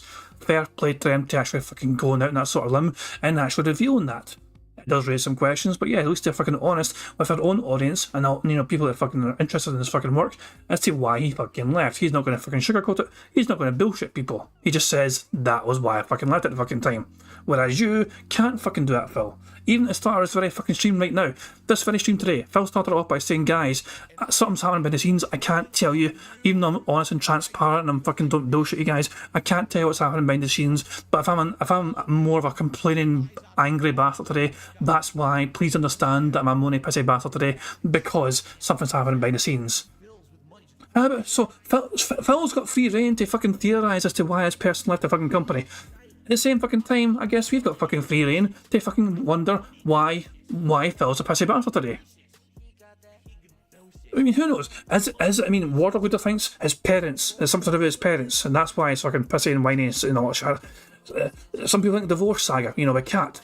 You know, maybe Kat broke something else while she tried to leave the fucking house today, and that's why fucking Phil's upset. Who fucking knows? Maybe we'll find out in due course. Who fucking knows? I don't know. Fuck it. I'm going 1.5 speed. Phil annoys me, Phil irritates me, but I invite you all to theorise as to why Phil is a moany bastard today. What has happened to him behind the scenes? Is it something to do with Kat? Is it something to do with his parents? Is it something to do with Jasper? Is it something to do with his own health? Who knows? Probably be like a while. So wish Hideki the best. Like I said, Platinum Games has made some pretty darn good games over the years. I guess we'll see. But anyway, news. Another piece of news. Did you know that the Writers Guild has finally come to terms with Hollywood? It is official. As of today, the writer's strike is over. They have reached a tentative agreement where Hollywood will basically pay writers more and or give them more of a fair agreement for revenue share. If you remember, the original dispute that was going on between writers and Hollywood was basically that writers were writing programs just like they always had, or writing movies, and they were only seeing upfront payment. They weren't receiving any residuals for all of these crazy amounts of streaming networks that are out there now. So, you know, Max, Netflix, Disney Plus, Paramount Plus, Peacock, Hulu, I could keep going, Amazon Video, all these million services were essentially creating a perpetual distribution source by which their written content would be sold to customers, and they weren't getting any money for it. I mean, it's not just the way the fucking contracts fucking work though. If the writers fucking wanted something alternative, they could fucking try and get that contract for them to be given that way for residuals, and if they weren't going to be given that, then they wouldn't write. Money, money, yeah, yeah. Money, money. Oh, money, money, yeah, yeah. Money, money. Thank you very much, Prophet, for a super chat, who says, Cat ate the last bagel this morning before Phil woke. I don't think it's an unusual situation for no food to be left in the house whenever Phil is not looking. Just going to say that. But yeah, I'm not fully clued up about the fucking... I know there's a writer's strike going on, but personally I'm not actually fucking bored my arse to look into it too much. But when it comes to fucking contracts and all that shit, isn't that something that they could have fucking... See, I don't know. I'd want to just kind of speak. I'm not going to fucking pretend to know what I'm fucking talking about. But couldn't they have just fucking said, look, this is what I fucking want. If I don't get it, you're not getting a fucking show up for you. Or is that what led to the fucking strike in the first place? Because everyone said no to that idea, and I went, okay, we strike. I don't know. And yeah, Kulan was saying the writer's strike is more than just money. It also includes AI generated stuff as well. This is the thing. AI is getting more and more fucking powerful these fucking days. It really is. Today, I heard fabricated sound files of. So I saw. So someone made so there was a sound clip I heard today, right, of DSP just doing part of his podcast, perfectly fucking normal. But then I heard the same podcast being read by Keemstar. And then I heard it being read by Wings. I think it was Wings, yeah. And so that's what I'm saying, like, AI is getting so fucking powerful these fucking days, where you can have these AI fucking voices mimic perfectly as well. AI, it's just one of those fucking things. How far can AI fucking go to kind of replace certain... You've got Chat GPT to fucking write creative fucking things as well, and they can come up with his own fucking stories and all that shit, because if you have enough fucking information and details, it'll just fucking come up with his own fucking random shit. It's just... I don't know, it's fucking weird, man. It's not something I've looked into a huge fucking amount myself, personally, but... Yeah, you want a good resolution to be found, obviously, for fucking people that work hard creatively. You know, writers especially, not shit, you know what I mean? But I guess the wrestling fans can be happy because you've had The Rock and John Cena return to WWE because of the writer's strike. That is one benefit for all the wrestling fans out there. A perpetual distribution source by which their written content would be sold to customers, and they weren't getting any money for it. They were only getting like an upfront payment for their work, and that was it. They're like, nah, that's not fair. If you're going to endlessly be selling our content, we should be getting paid for it. Much like previously, they would get deals based off of movie ticket sales or DVD sales. Well, now it's all about digital distribution, and basically Hollywood didn't want to adjust to that. So now they're basically being forced to adjust to that. See, the thing is, though, actors and like voice actors and actors in general have had that sort of option for a long fucking time. I remember like the fucking... I don't know if it was a fucking... I don't know who it was. There was somebody that starred in a 1990s version of Lion King as a voice actor, and I think they were quite young at the time. I'm not sure if they played. I don't know if they were a singer or if they were like the voice of Simba, for example. I don't know. I think they actually might have been a singer of one of the songs or something, you know. Near. But the thing is, though, their contract was basically residuals. And also, Lion King was fucking massive as a movie, and it fucking came out again. You know, it's had a couple of like re-releases over time in the fucking future. So that person made fucking bank by getting that sort of contract, rather than getting fucking paid a flat sum up fucking front. You know, that's this person fucking made bank over fucking time because the movie was such a big fucking hit, and it got re-released over fucking time. Not sure, you know. It was a kind of fascinating kind of story where it's like, I think a normal thing to do would have fucking been to have just kind of taken the flat fee. I'll see if I can find it. A random off tangent thing I know. Let's see if I can. Lion King residuals. Here, I think I found it here.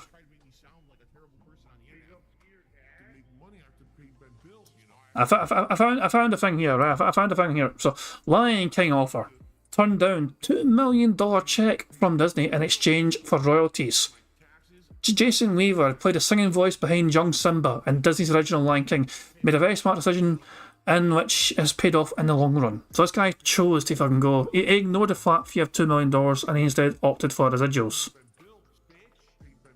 He's like 40 nowadays, and like he turned in nearly $2 million from Disney when he was a young teen for his role in the '94 film.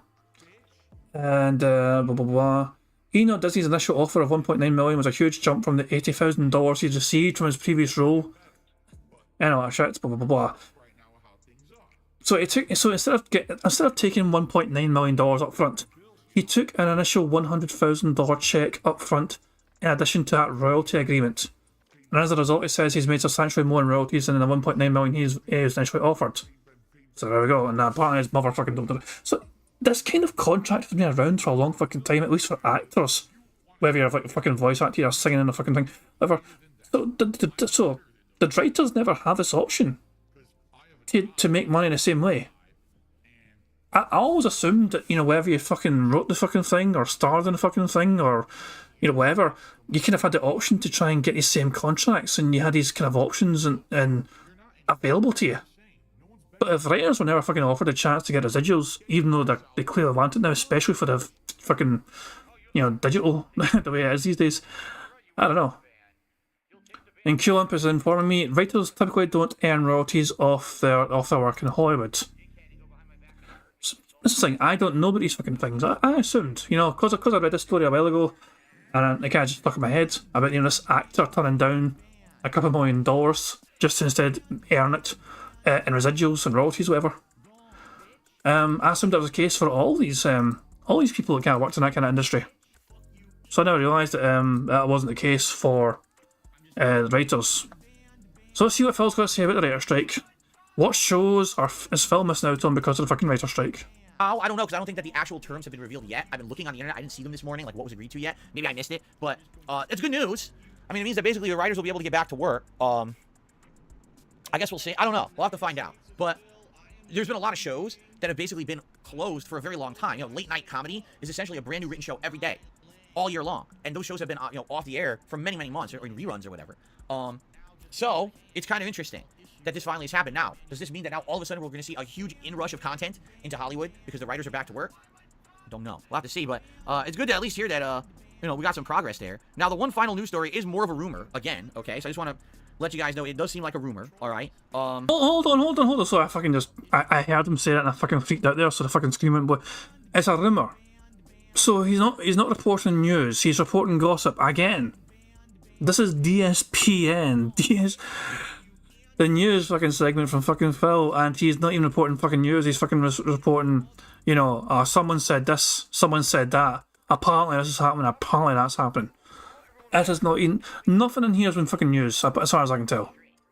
So basically, from what I'm to understand, Sony may have been completely compromised by a hacker group. There is a hacker group on the internet that is currently saying they have now gained unprecedented full access to Sony servers, and they are going to hold them for ransom. But that just happened this morning, like it was just announced, and Sony hadn't made an official comment yet about it. So honestly, I have no idea if there's truth to this or not. Now, here's the good news. If this is true, and if Sony stuff gets screwed up, I own Street Fighter 6 on Xbox too. Right? So, at the very least, if this is true, and if Sony servers get shut down for like 2 weeks, which would obviously be disastrous for them during this very busy gaming season, I can still play Street Fighter on Xbox. What a selfish fucking cunt. Never mind everyone else that'll fucking suffer. Let me just fucking focus on myself, you fucking selfish piece of fucking shit. Wow. Maybe Phil should fucking buy games on multiple fucking different consoles at once in case Sony does get fucked over. Does that mean Starfield? I mean, I assume, is he playing Starfield on fucking PlayStation? Or I don't even fucking know. You get what I'm fucking saying though. Jesus fucking Christ, man. And there's some more information there from Q-Limp about the writers. So if you write a book, you get royalties for each book you sell. However, before the new deal in Hollywood, writers were given a base pay no matter how well it does. That's kind of shit then, yeah, that's kind of shit. It will make contracts far more complicated though, I guess. If you got a fucking set budget for the entire fucking show, how do you even fucking cater into the fact residual fucking pay? Well, I guess the more money it'll make, everyone benefits and everyone will get a fucking slice of that pie. Rather than just some people getting a slice of the fucking pie based on residuals, yeah. It probably should be fucking based on that, yeah. Anyway, This is an ear touch, as you can see. He's missing a bit of his ear, so we can tick off that. Burger. There we fucking go. Good burger. We are 5 away from a full house, ladies and gentlemen. We're 5 away. So fingers crossed we can fucking get a full house here. We're almost finishing the news segment. He's about to fucking then read into the fucking contributions that we've given to him so far today. And who knows, we might even get some Q&A if we have fucking time. I guess we'll have to wait and fucking see. So that's at least a good thing, right? So, we'll see what happens. Yeah, people were saying, remember 10 years ago, Lizard Squad, who hacked Sony for several weeks to months, and no one could play games online, and then when it was so bad, when they came back, they ended up giving out several free games to everyone? I remember, and I remember during that time frame, I was still an Xbox primary gamer. So again, it didn't really affect me. All the games I wanted to play online, I was playing on Xbox. This is a system where, or a situation where it absolutely benefits you to be cross-platform. Because if one platform goes down during the busiest gaming season of the year, you still want to be able to play all the games, right? And for me, like a one multiplayer game I'm playing right now, absolutely Street Fighter 6, I'd be able to jump right over and continue to play that game on Xbox if I wanted. Now, I'm not master level, except for Blanca over there. So again, it might be like going back to square one again. It's like, what are you going to do? If we have to do it, we have to do it, right? I guess we'll see. But hopefully, maybe it's bullshit. I don't know. Maybe it'll be resolved. Because, so like I said, as of this morning when I got this story, literally minutes before I went online here, there was no answer from Sony. Now, I don't know if Sony's going to come out and now confirm or deny. But this hacker group is essentially saying, yeah, we got him. So, more info coming. I guess we'll see what happens, okay? Lizard Squad 2.0. That'll be rough.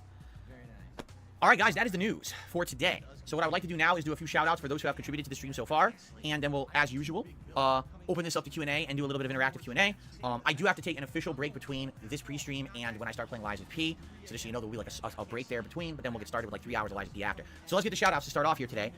First contribution of the day is from Dino, Dog and Cat, A Sour. How on earth do you say? How would you say that as one word?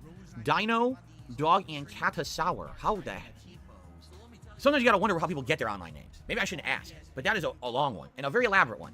And so this person says, DSP, it's my friend's birthday today. We're both big fans. Can you say happy birthday, Boatman78? Keep making magic with those Hearthstone cards. Here you go. Thank you for the super chat. Mr. Game Master did a super chat. He says, which Resident Evil should Capcom remake next? Well, as I've said, I want to play Resident Evil 0 and Resident Evil Code Veronica X again. I only played those games once ever.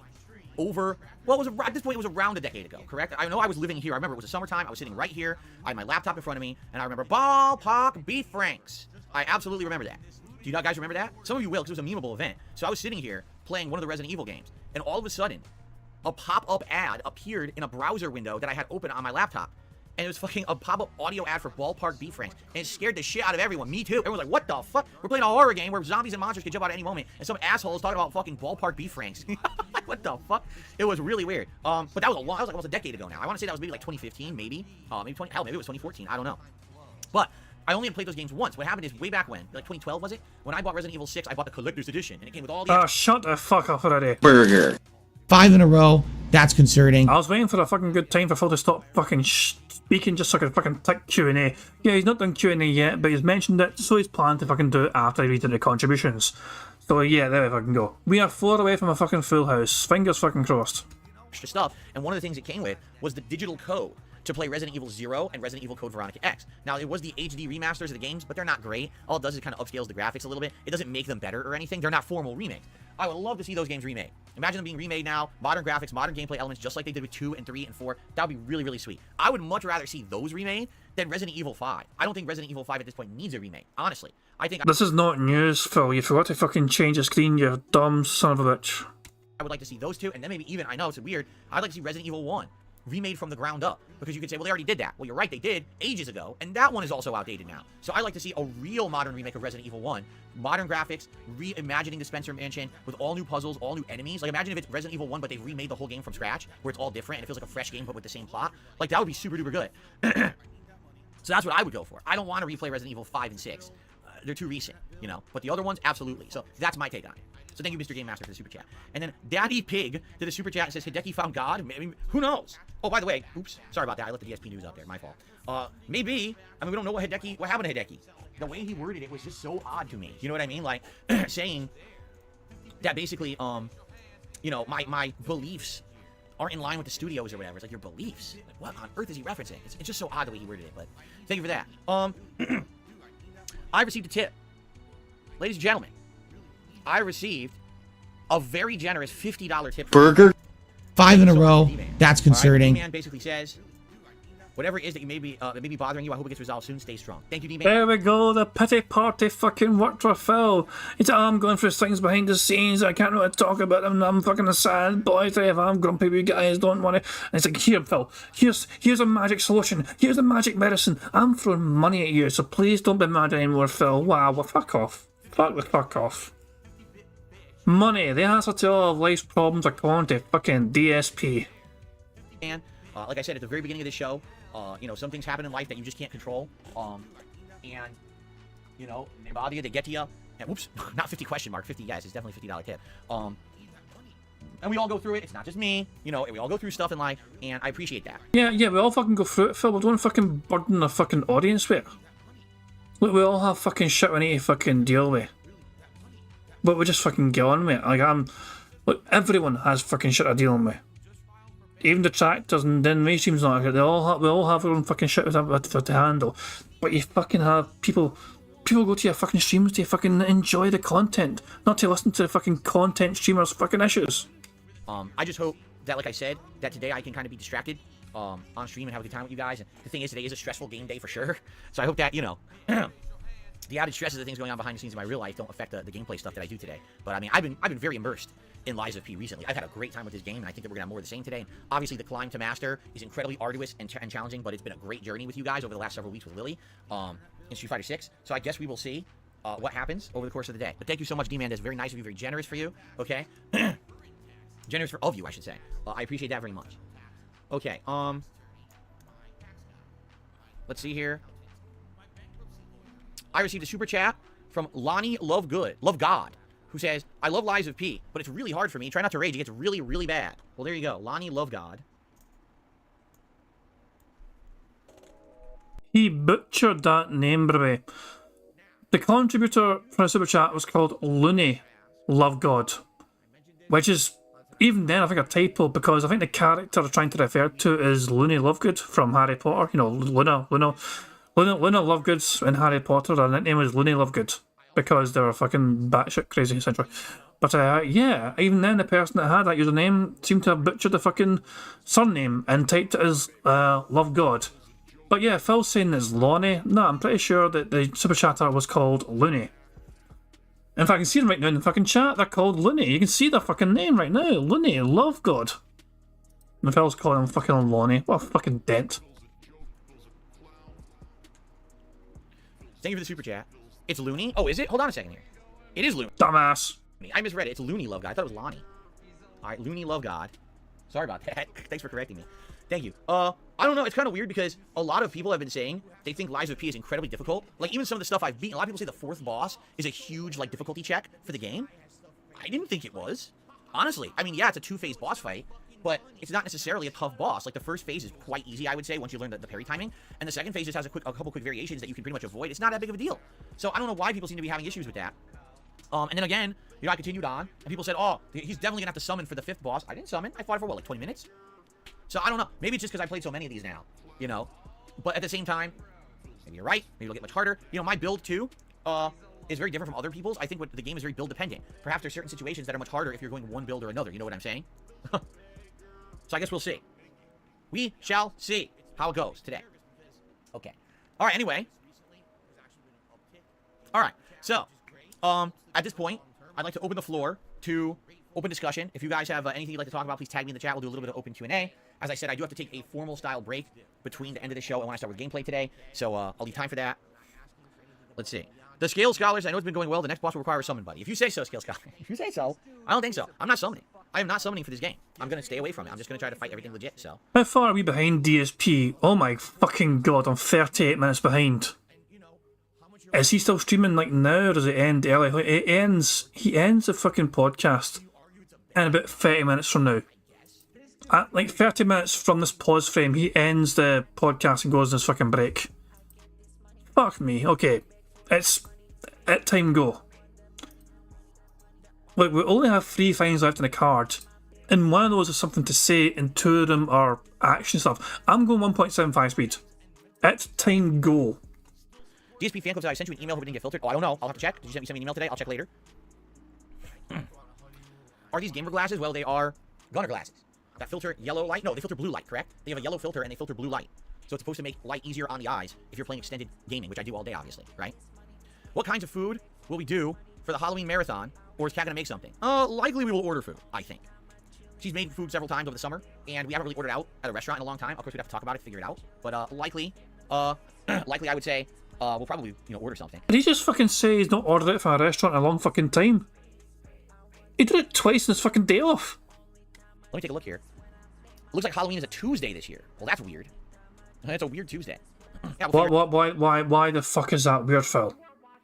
That's how days of the fucking. That's how it fucking works every fucking year. It's a different fucking day because that's how the calendars fucking work. You dumb son of a bitch. Why is that weird? It's not fucking weird. You're weird, Phil. You're fucking weird. Figure it out. Would I ever forgive Jose for his constant trolling in Street Fighter? Absolutely not. As you know, I always hold grudges my entire life. There was one time, this kid, I was in like 4th grade. Okay, and I was walking down the hallway, and this kid, he stumbled, and he put his foot on top of mine. And I said, ah! And he looked at me and he said, oh, I'm so sorry. I didn't mean to do that. It was a complete accident. I looked at him and he said nothing. I just walked away. Are you right, Phil? Aye, fucking right. We all know you're some sort of fucking cowardly, dent-headed, oddly shaped, fucking awkward, little fucking strange, little creepy kid in school. You fucking told us before you fucking got mocked and bullied in fucking school as if you could fucking intimidate anyone else in your school. Fuck off. Remember Phil fucking claimed that he fucking has a bad back because he had to carry a school bag? I want to find that clip now. I want to find it. I don't care if I'm fucking 40 minutes behind live DSP. I want to find this clip of Phil complaining about him getting his back fucked up because of him carrying a school bag. Where would you fucking find it, man? I don't even know how to fucking find this thing. Maybe it's one word. No, it's not one word. Carrying a bag. I don't know what it fucking was. I'm trying to think of the best way to find this. I found this clip a long time ago. I can't mind how to fucking find it. It's annoying me. It's annoying me so much. Eddie, can you remember Phil's fucking story about his back getting all fucked up because of the backpack by Serge backpack? I could work. I've watched probably a feature quite a lot. Yeah.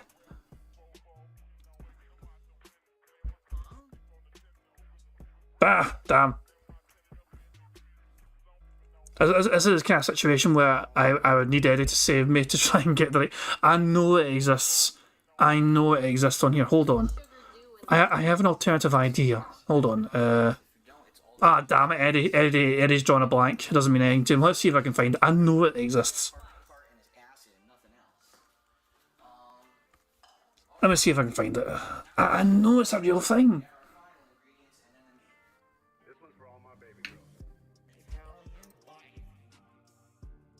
Oh, give me a second here. I don't know if I'm going to find it. You son of a bitch. God damn it. I tried. Heavy bag. I could be a good one. I'll try and search a heavy bag. 27 results. Hold on. If I can't find it here, I'll just give up, okay? But I'll just search 27 results very quickly and see what it fucking says. Hold on. Heavy bags. Was it this? Was it this? Oh, please. Please. Let me just try and get a couple of things. Snow. There was ice. There was potential to slip. There was potential I had to shovel stuff. Alright, this is not a story. This is him to basically talk about, trying to carry like, grocery bags while it's fucking slippy in Connecticut.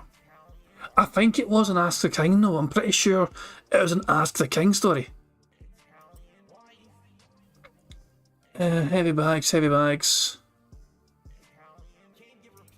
Hold on. I'm certain it was Ask the King. Okay, we have hope. We have hope there. See, other people remember it as well. If we type in Ask the King here, and we search for back injury. 23 results. Severe lower back injury, had a back injury. What the fuck? Back injuries, everything's all fucking back injury. I'm trying to think when this would be, So I've got it locked to just Ask the King.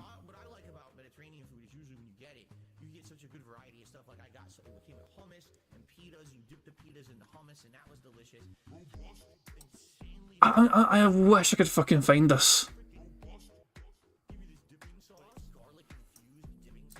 How about carry? The word carry. Because you talk about carrying the backpack, not shit. I'm so desperate if I can find this. Just to prove I'm not fucking mental. Carry so much at one time. It wasn't this, was it? I'm pretty sure it wasn't that. Let me check this just randomly, but I don't think it's this though. Been having to carry heavy shit in and out. It's a pain in the ass. Like, I used to be able to, oh, fuck this. Nah, it's no, that's just back injury in general. I think I found it. Days worth of... Hold on. Alright, you know what? I am going to jump ahead very quickly. Shut up. Okay? So this question was from Twitter. It was from the King of Storm. And he says, how did your back injury start? I've talked about this in the past, but it was quite a long time ago. So I figured this may be a time to get everybody up to speed on what's going on with my back. I have a severely herniated disc between my L4 and L5 vertebrae in my back. Okay? It's not something that happened immediately. It wasn't like I got a car accident, someone hit me in the back, I fell. It was nothing like that whatsoever. It was a gradual thing over the course of my life. I can remember when I was a small child in grammar school. Yeah, it is. That we didn't have lockers. That's right, we didn't have lockers in our grammar school, so we had nowhere to store our books. So for a full day's worth of books, we had to carry it on our backs all day long. So for, what was it, a good, kindergarten through 8th grade, 8 years of my life, when my back was developing, I had a heavy-ass, 20-pound backpack on, weighing me down. I'm sure that might have been a contributing factor to why my back has problems. Jesus fucking Christ, I knew it. I knew I wasn't fucking going crazy. I fucking knew I said that fucking shit. By the way, newsflash, I don't know how it is for other fucking people. I have never had a locker in the entire time I was getting my education. Not one time ever. I had to carry my fucking bag throughout the entirety of my education. Every day we had a school bag, every day that shit was on our back, every day we fucking lugged it back and forth to school and that shit, and then back home. That was a normal fucking thing for me growing up in Scotland anyway. That was normal to not have a fucking locker or anything. You just took what you fucking needed and you fucking went to school. And it's the same apparently in other places, because Bjorn's saying all of Europe we've had to carry bags around at school, right? It's a normal fucking thing. It seems like an American thing to have a fucking locker or whatever, but I guess for Phil's grammar school they couldn't fucking afford it or something. Eddie's saying that our secondary school actually had lockers, but only a handful and almost no one used them. Yeah, because we had fucking school bags. They were easier, they were more convenient. You carry your school bag with you. School bags are fucking mobile. A locker's not fucking mobile. Jeez, so yeah, Phil trying to fucking say that him carrying a school bag as a small child was a contributing factor to him getting a bad back was just... Oh, one more time. Have lockers in our grammar school, so we had nowhere to store our books. So for a full day's worth of books, we had to carry it on our backs all day long. So for, what was it, a good, kindergarten through 8th grade, 8 years of my life, when my back was developing, I had a heavy-ass, 20-pound backpack on, weighing me down. I'm sure that might have been a contributing factor to why my back has problems. I just love that. I just fucking love he's blaming having a fucking school bag as a small child as to why his back's all sort of fucking messed up. I'm so glad I found that. I thought I was going mental there, but there we got there in the end. I knew it'd been an ask thing. There we fucking go. Let's get back to fucking DSP, I guess. Random distractions over. Let's get right back into it. Okay? Let me tell you guys something. Last year, I was walking down the street, and I saw that guy in the street, and I punched him square in the nuts as hard as I could. And he said, Oh yeah, that's him fucking pretending to have found that person who's not. I'll rewind it so people don't lose context, okay? Just for the sake of people being confused. People may be confused what the fuck Phil's talking about there. Phil's trying to make a joke. It's not that fucking funny. But you got to hear the whole fucking thing. It's a weird Tuesday. Yeah, we'll figure it out. Would I ever forgive Jose for his constant trolling in Street Fighter? Absolutely not. As you know, I always hold grudges my entire life. There was one time, this kid, I was in like 4th grade, okay, and I was walking around, down the hallway, and this kid, he tripped, he stumbled, and he put his foot on top of mine. And I said, ah! And he looked at me and he said, oh, I'm so sorry, I didn't mean to do that, it was a complete accident. I looked at him, I said nothing, I just walked away. Okay? Let me tell you guys something. Last year, I was walking down the street, and I saw that guy in the street, and I punched him square in the nuts as hard as I could. And he said, oh, why? And I said, that's for 4th grade, bitch, and I walked away. So, so I don't know. Jose, he's done more than that to me, so I don't know. I have to think about it. It's a fair trade, people say. Yeah, a fair trade. There you go. Inspirational. Oh, yes. That's what I do. I try to inspire all of you every day on a podcast, obviously. Okay. The writer's strike ended for sure after that amazing story. I'll have you guys know, I don't have any writers. I do have a news desk. All right, I do have a news desk of people who work for me, but I don't have any actual formal writers. It's my own material that I come up with on the fly. That's why the material sucks so bad. There you go. Excuse me. All right, so guys, I'm just gonna say this: no spoilers. I don't want you guys spoiling anything about this game. I don't want to have any information about what's coming up in the game. So you guys gotta cut that shit out. If you guys are gonna start talking about other shit, absolutely not. I don't want to hear it. Okay. Okay.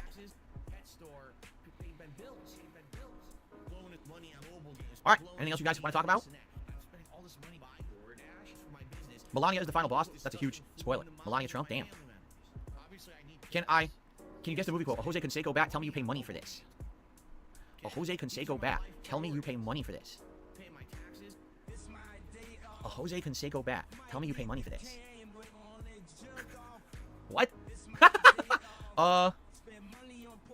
There's a few movies. I'm trying to think what movies were baseball bats prominent. Let's see. Well, I remember, I think that's a line or a similar line about Jose Canseco was in a Ninja Turtles movie, but I don't know which one it was. I remember in Short Circuit 2, there's these guys who tried to surprise sneak attack Johnny Five with a baseball bat, and he might have commented on the bat, and it might have been a Jose Canseco bat. But then at the same time, there might have been a third one. It's one of those three. It's one of those two. I think it's either Ninja Turtles or it's Short Circuit 2. I could be wrong though. My first guess was correct. Oh, I remember there being a quote about Jose Canseco in Ninja Turtles, but I don't remember which one it was. It had to be one of the first two, because the third movie is so bad I don't remember anything from that one. It had to be one of the first two Ninja Turtles movies. Which Ninja Turtles is it? By the way, Radical Jaws says, do you think Minot is top tier in Street Fighter 6, or is it just hard to fight her due to online delay? I have a lot of trouble handling her. I don't feel that she's too OP. I think she's higher mid-tier. The thing is, with her throw mix-ups, right? Her throw does insane damage if it catches you more than once. And the problem is there are just characters who have issues getting out of a command throw because they don't have good tools to get out of it besides guess and neutral jump, right? So, for example, one of the characters I'm using, Lily, is one of them. If you take a look, what buttons or moves does she have to stop a well-timed command throw? Well, her normals will basically get stuffed. Her throw gets stuffed. Her what you would consider a wake-up reversal, which would be her rising condor move or whatever, is the one that goes upwards. That's an anti-air. That also gets stuff. So you're thinking about, like, wait, what, parry? No, can't parry a command throw. So what do? Your own command throw? I wonder if two people did exact command throw at exactly the same time, what would happen? Have we ever seen that? Does one just take priority over the other? Is there a priority of command throws if they're done identically? That I don't know. It might be the game just rolls dice. That's happened too in previous Street Fighter games. If two moves with exactly the same priority clash, the game will just roll dice and award it to one person randomly by luck. But the only thing you can really do is you can jump, neutral jump. But again, you're guessing, because keep in mind, if Minot is faking like she's going to go for a command throw, and she doesn't, and you neutral jump, she can just do her anti-air, and that grounds you right next to her, and now she could do a setup to go right into another command throw mix-up. So, basically, again, this is the problem with stuff like this. It's a bunch of guesses, and if you guess wrong, you end up putting yourself into a really bad situation. Now, any character who has a true invincible reversal has zero risk from Minot as long as they have meter. Anyone who, like Invincible Dragon Punch, or whatever, just blow right through it, fucker, right? So they don't have to worry. And that's what I mean, the top tiers have that. Literally every top tier character has an invincible wake-up move that they don't have to worry about the command throw mix-up, and it just defeats Minot. But the mid to low tiers don't have it, and that's why they have a harder time getting out of that, you see? So there you go. King Be Cruel says Ralph was clowning on owning a Jose Canseco bat Ninja Turtles 1 when they first meet at the park. Oh, yes. Okay. Raphael is walking through Central Park. Casey Jones accidentally mistakes him for a criminal, like a street punk. And so he swings at him with the baseball bat, and Raphael catches the baseball bat with his hand. He looks at it, he goes, a Jose Canseco bat? Tell me you didn't pay for this. Because basically he's saying Jose Canseco sucks. Why would you pay for a branded bat? See? There you go. I remember it completely now. I remember the whole scene. And I remember even Raphael eventually takes off his trench coat and hat, and freaking Casey Jones goes, you're a street punk, a weird, tattooed green street punk. What the? He's like, what the hell? I totally remember that scene. Okay. What does your controller look like? How long have you had it? Well, hold on a second. What controller? Are you talking about my standard controller for Xbox? It's just a standard Xbox controller, but it's the red version. I've had it since I bought it Black Friday last year. There was a sale online, so I think I got it for like $35, way cheaper than the usual price. So that's what I use on Xbox. On PlayStation 5, I just use the standard PS5 controller, like nothing special, standard color. For fighting games, I use my Kombat. What's it called? The Kombat Obsidian 2. For PlayStation 5. That's the joystick that I use for PS5. And by the way, I've gotten mostly used to it now. If you remember, originally I was having issues with the stick, where a lot of the times I felt like I was accidentally getting a jump move instead of a standard move. I seem to have worn that out now. However, I do every once in a while seem to get an extra medium kick for no reason. I'm wondering what's causing that. Hopefully it's not a button malfunction. So that's the joystick that I use for Street Fighter 6, as well as any other fighting games moving forward on PS5. It's the Kombat Obsidian 2. There you go. I received a $5 tip from Big Larry Gaming. Sorry for the tip not going through yesterday. For some reason it got frozen. Oh, was that you? See, I didn't know. It said that a tip had gotten frozen, but it never explained why. And this just tends to happen sometimes with PayPal. It could be that PayPal freezes it just for investigation purposes. It could be something to do with your bank. I have no idea because I don't see that information. It would be available probably on your end, but not mine. So anyway, it says, I was asking something about Rocket League. I forgot what it was now. The tip will probably go through in the next couple of days, so you can probably answer it then. All right, if I see it go through, obviously I will count it and I will answer your question. We don't know when it's going to go through though, right? King Be Cruel says, I love that first Ninja Turtles movie. I remember getting emotional as a kid when I looked like Raphael was going to die. Yeah, that's a serious movie for a lot of kids. The Ninja Turtles experience had been the TV show, which was very cartoony and for kids. It was never serious violence. there was no gore, there was no threats of pain or death or emotional stuff like that. So then to actually watch the movie, and the turtles getting beat up, and there's some blood and bruises, and you know, it looks like Raphael's almost like in a coma, and there's serious themes about kids getting hooked on drugs and getting addicted and fooled into a life of essentially crime and debauchery. These are serious topics that were covered, and I remember that was the first real movie where a lot of kids heard swearing. Damn, remember how many times? Roachbait's suggesting that Phil should be watching 144p. I mean, we can try. There we go. Is that better? Is that an improvement, everyone? Shall we just continue watching Phil in 144p? I think that's actually better. Fuck Phil. Yeah, we'll just fucking go with this for a while, I guess, until people fucking want Phil to be back to like his HD, almost HD style. Time to say damn in the movie, and actually parents had a big problem with that. They were like, listen, our kids are watching your cartoon, then they go to see your movie, and it's like violent as shit, and they're saying damn constantly. By the way, at the end of the movie, the villain gets crushed in a fucking trash compactor. A garbage truck compacts him into paste. Like, what is going on in this movie? So some parents were very upset. My dad loved it. My dad loved the movie. I went to see it with my dad. We watched it together, and we loved it. We were like, that was a great movie. Again, we were both blown away at the time at the special effects, the suits of the turtles. We were like, dude, I mean, it's absolutely ludicrous that there'd be giant turtles, but they fucking look good. We couldn't believe it.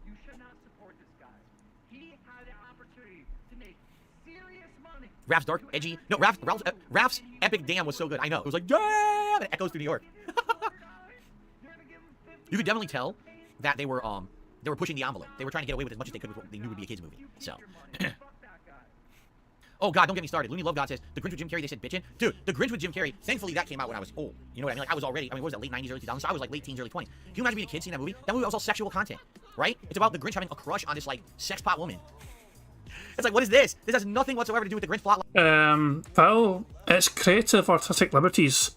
Also, Jim Carrey went through all sorts of fucking torture to make that fucking movie.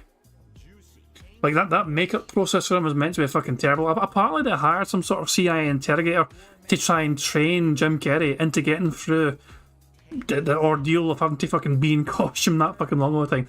It's fucking mental. But the Jim Carrey's Grinch movie is fucking fantastic. I don't fucking care they added some sort of fucking, you know, he had a wee crush on some wee, you know, woman classmate of his. Who fucking cares? No.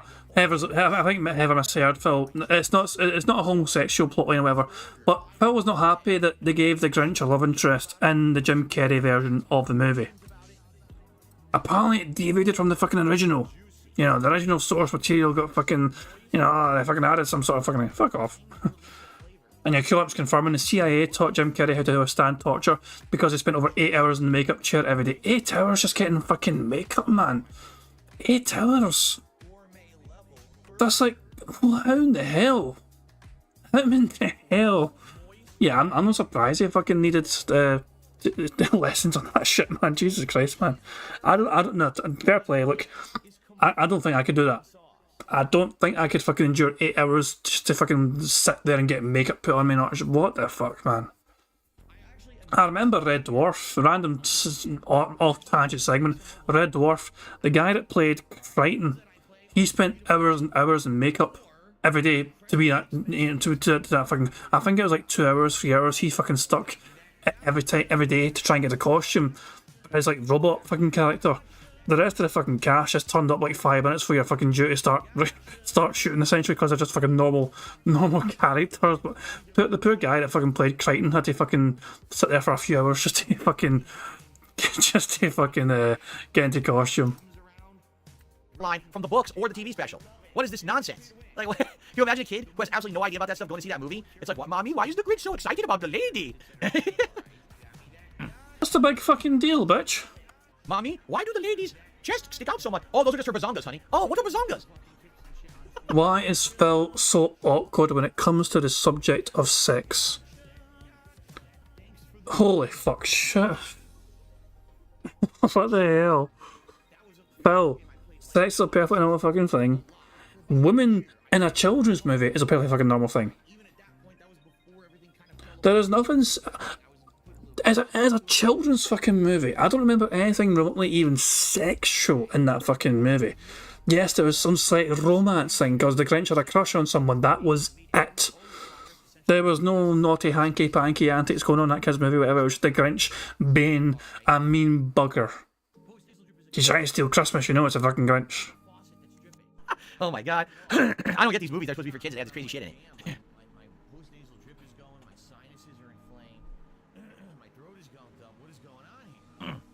Yeah, I know. That's Hollywood for you, says Ortega. Hello, Mike. How are you? All right, any other questions? Any other topics you'd like to discuss today on the show before, like I said, we go on our formal break here before gameplay? I've never played a Bugs Life video game. No, I have not, Willow. It sounds familiar. Did we see a Bugs Life? Like, did we see it on one of the digital stores? Like one of these subscription plans? We might have, right?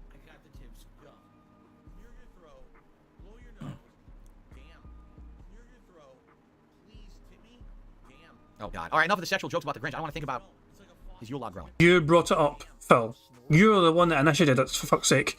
And as Brad Burnian says, the Grinch did land face first in our tits. I guess that's I guess we should cancel that fucking movie. Look, kids' movies back in the fucking day, in the 90s. Hook. Who remembers the movie Hook? Brilliant movie. Robin Williams, fantastic kids' movie. You know, a great kind of, it's like he fucking discovers he's Peter Pan and all that shit. I love the fucking movie Hook. It's a PG movie, and it shows a kid getting stabbed through the chest to death. It plays in the themes of adultery and everything else as well, you know what I mean? You've got some sort of kind of interesting themes in that fucking movie. It's a kid's movie, aye, but there's also a couple of interesting things that happen which will make adults maybe think, hang on. Yeah, so yeah. It's, regardless of a brilliant fucking movie, but even then, it's still a kid's fucking movie. It didn't fucking ruin generations of fucking children or whatever. For fuck's sake, Phil. Grow the fuck up. Okay. Very disturbing stuff. We're only in September. We're not even in October yet. We're talking about this stuff. Come on. Let's wait a few months. You know there's a Grinch video game coming out this year. Oddly enough, it comes out in October. I don't know why they're releasing it in October, but I'll probably play it in like December. I don't see why I wouldn't. It's a Grinch video game for Christmas. Do a Christmas playthrough, right? There you go. Of course I remember Little Big Planet. King Be Cruel, I never saw the Cat in the Hat movie, thankfully. He gets hit by a gardening hoe and he says, "You hoe." Oh, God. Ugh. Ugh.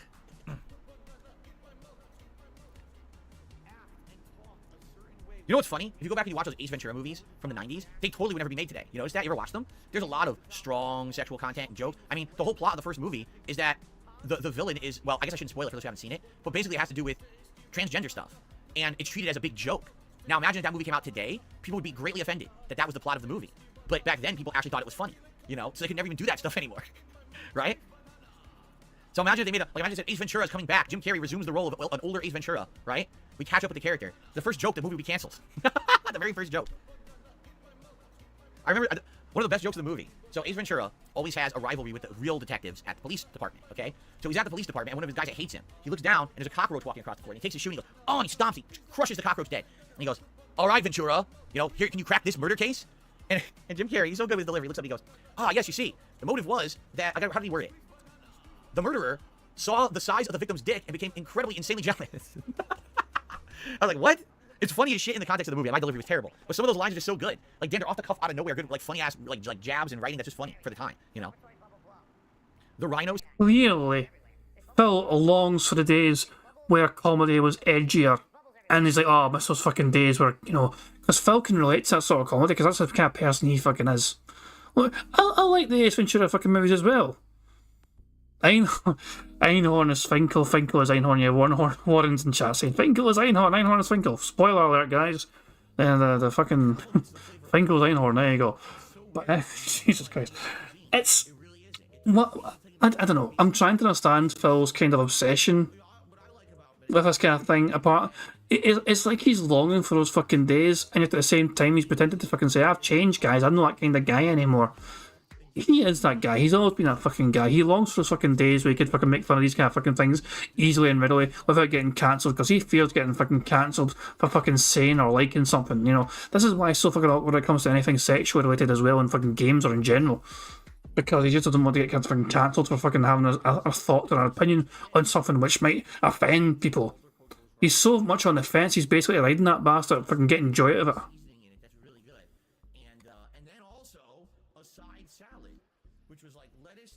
Scene? The scene where he goes inside of a fake rhino and pretends to be a rhino, and then he climbs out of the rhino's vagina and pretends like the rhino gave birth to him. Yeah, I think people would probably have issue with that too. Probably not as much as the transgender stuff, though, to be honest.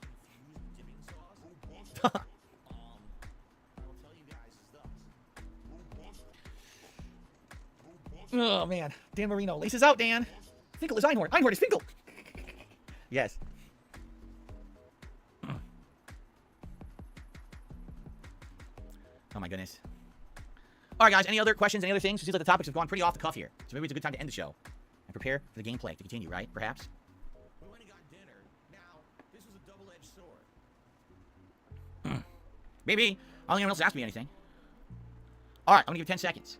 Lady Charisma says, I think a lot of the older movies don't age well with jokes. Here's the thing again. If you're put into the time period, if you grew up in that time period and you understand the context, like, the jokes made in Ace Ventura 1 are not meant to be offensive jokes. They're meant to be over-the-top, gross-out humor and or sexualized humor. Again, at the time period, no one took offense at it. Today, culture has changed. You're talking 20 years later, right? A lot of culture has changed. It's 25 years later now, actually, maybe even further. A lot of stuff has changed. You know, life has changed. And so you find some things are now more offensive, some things are less offensive. You know what I'm saying? So, yeah, I don't know, like, time, it is a different time, a different era, and that's the thing. Like, for example, I'll give you, all right, here's a really good example of this, and a lot of people just don't understand it, but you have to understand it. Back in the day, in the era of black and white movies, so we're going way back, the practice of a black face was actually a well-accepted, not offensive thing they used in Hollywood all the time. Oh, God, Phil. Why would you go down this route? You know, I know we're in 144p, but I think just to get the full context of Phil's, you know, let's just go back to HD for now. Let's just go back to fucking HD. I'm going to rewind it. And go on, Phil. Go on. Tell us why this was a perfectly fucking acceptable thing back in the day, according to you. Go on, Phil. Please explain it for us all. All the younger people in the fucking audience. Explain it all for them. Culture has changed. You're talking 20 years later, right? A lot of culture has changed. It's 25 years later now, actually, maybe even further. A lot of stuff has changed. You know, life has changed. And so you find some things are now more offensive, some things are less offensive. You know what I'm saying? So, yeah, I don't know, like, time, it is a different time, a different era, and that's the thing. Like, for example, I'll give you, all right, here's a really good example of this, and a lot of people just don't understand it, but you have to understand it. Back in the day, in the era of black and white movies, so we're going way back, the practice of a black face was actually a well-accepted, not offensive thing they used in Hollywood all the time. Top movie stars used it. I saw this movie years ago. It was called Holiday Inn. And it had all these top, I think it was Fred Astaire was in it, you know, all these top movie stars. And there's an entire scene where all the white people are black-faced. And no one at the time was offended by that at all. It was all well accepted. That was fine. They were all pretending to be African Americans. And now today, everyone would be insanely offended by that. They're like, what, are you out of your mind? Not only is it cultural appropriation, but it's incredibly, you know, wrong.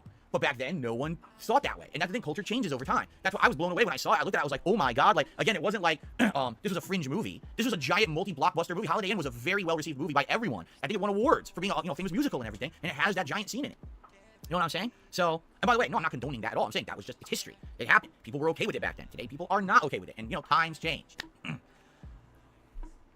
What a shitey fucking take that fucking was. Nobody complained at the time, so it was perfectly fucking acceptable. So by going by Phil's fucking logic, right? Using that same exact fucking logic Phil has fucking used there. Nazi Germany was perfectly fucking fine because the people essentially kind of went with it in Germany. They went with what the government was fucking telling them. They went with the fucking policies and all that shit. Going by Phil's own logic, using that sort of fucking mentality, at least in the fucking his idea, his logic, his mentality, right fucking there. What the fuck is wrong with this moron? Jesus fucking Christ! I mean, the blackface in fucking movies, it's happened fucking even in the fucking 90s and 2000s. Actually, you fucking had it sometimes.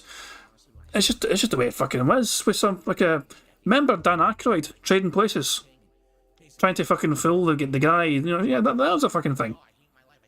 But yeah, fucking hell, man, Jesus Christ. Bill, you don't know what you're talking about. You have no idea what it's fucking like.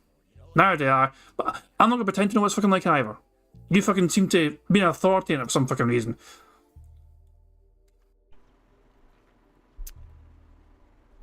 Money, yeah, yeah.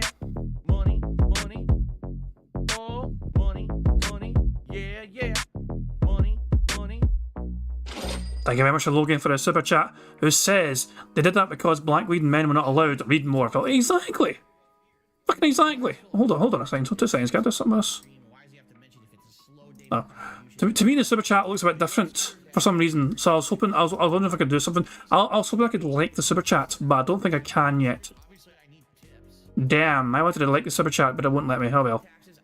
One day, maybe I can get to fucking do that. But yeah, I mean, for fuck's sake, I read something from... Ah, shit, man, who was it? Well, let me try and find the story.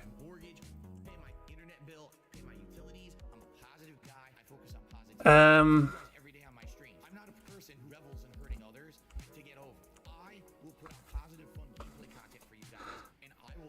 trying to... what the fuck? I can't mind who it fucking was. Some prominent fucking me lady back in the fucking day. She was some sort of television host, right? And I think she got fired from hosting the TV show because she dared to have a fucking black person on her show. It was like a dancer, I think, or something like, you know what I mean? Or I think it was like a performer, you know what I mean? And it wasn't the thing to do back then, apparently, you know what I mean? Was it Betty White? That's who it was. It's fucking Betty White. Betty White had a guest on her show that she wanted on her fucking show because she thought, this is a good guest, this is a very talented guest, I want this person on my show. But the problem was, he had a different skin colour and all shit. I was like, Betty White, good person. I miss her. She was a crazy old bat, yeah, but she was good people. But yeah, this is what I'm saying though, like, I don't know. It's a fucked up sort of time, but I guess it's a kind of time that Phil wishes he was around for. So then he could fucking feel even more superior than fucking usual. That way, if Phil's around back then, he could fucking do whatever he fucking wanted at 7 and get away with it. That's the type of mentality Phil has.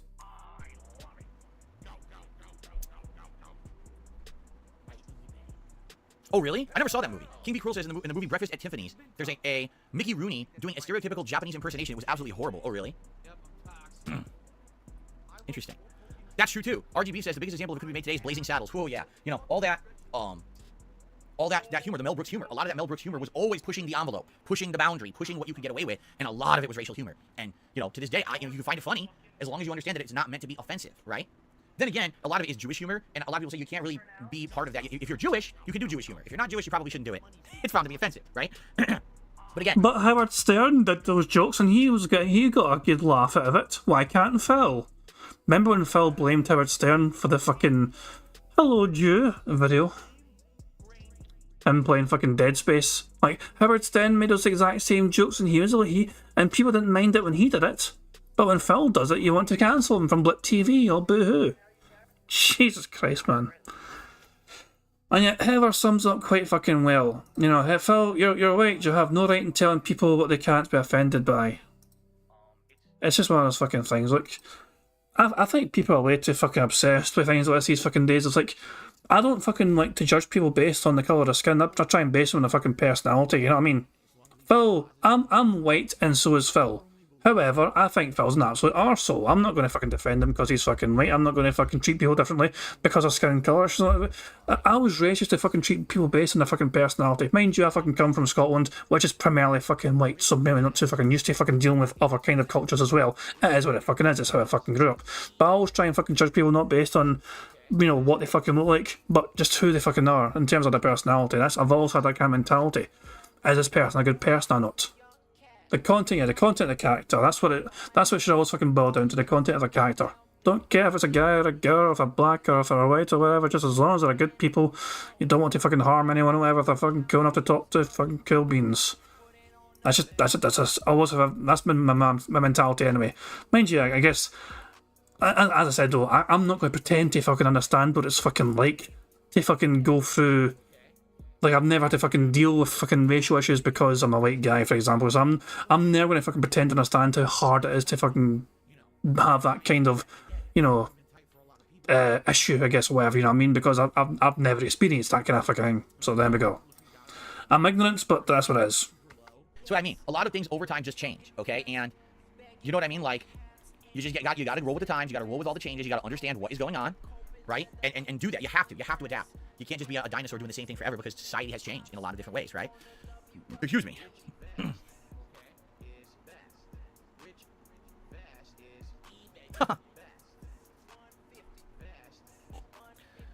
I'm just going to get rid of people who are obviously here just to troll, so. We have confirmation of a Leanin' ban. Fantastic stuff indeed. Burger. 5 in a row. That's concerning. Yabba dabba do. Here we go. Good. I can get rid of a few idiots right now. This is always good to be able to get rid of the idiots before before we move on. Cool. All right, last chance for a question, guys, because we do need to end the show. And, you know, then we'll take our break and get set up for the stream.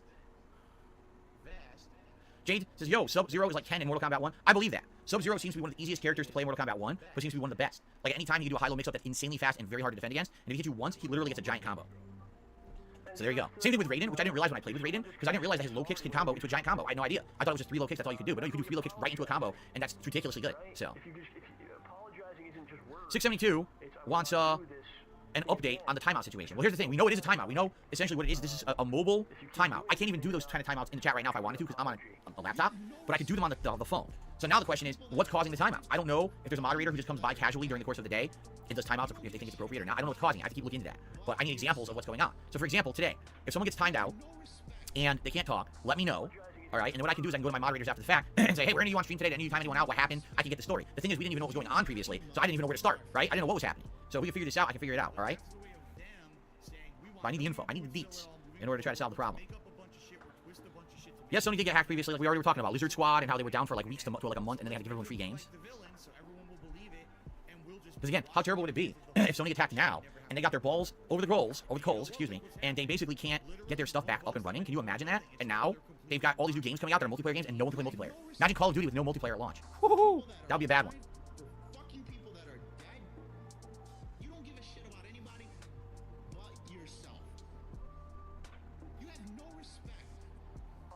It would destroy Spider-Man 2's launch completely. Well, if their network is down, think of it this way. If their network is down, people can't even download the game, and they can't. If they buy the game on disc, they can't get the day one patches to play it anyway. Because remember, when you buy a physical disc of a game now, that's not the game. That's just the initial install file, and you got to download all the supplementary content off the internet. Can you imagine if Sony servers are down? No one can get Spider-Man. It's a dead game until they fix the problem. Wow, that would be huge. I think everything else is cross-platform, right? All the other games coming out in October. Hold on a second. This is an interesting question here. And away he goes to fuck off. Taking a look at what's going on here. Forza is, okay, Assassin's Creed Mirage is cross-platform. Detective Pikachu is Switch. Forza is Xbox. Lords of the Fallen is cross-platform. The Grinch is cross-platform. Alan Wake 2 is cross-platform. Super Mario Bros. Wonder is Nintendo. Skylines is Xbox. Sonic Superstars is cross-platform. Yeah, so Spider-Man. Spider-Man 2 would be the one game would be completely and utterly destroyed. Could not launch if their servers are being held for ransom. Wow. Hold on. He's only realising that now? And keep in mind that that is one of the very few Sony, like big Sony games this week, right? Ryan says, Muta talked about this. I don't know who the hell Muta is. Most discs have a 1.0 version of the game on it, which is mostly playable. You say most games? That's ridiculous. That's absolutely ridiculous. No, most games are not fully stored on the game disc anymore. There is game data on the game disc, and it depends on the game. Some of them will just have the install file that just makes you go to the download off the internet. Others will have, say, the first like few hours of the game, but that's the initial install. Like when you get the game as well online, when you start downloading it, okay, you'll get the first segment of the game, and then it'll say you can play right now while the rest of the game download. That's essentially what they put on the game disc most of the time. And then the rest of it is the digital download you have to complete later. Do you see?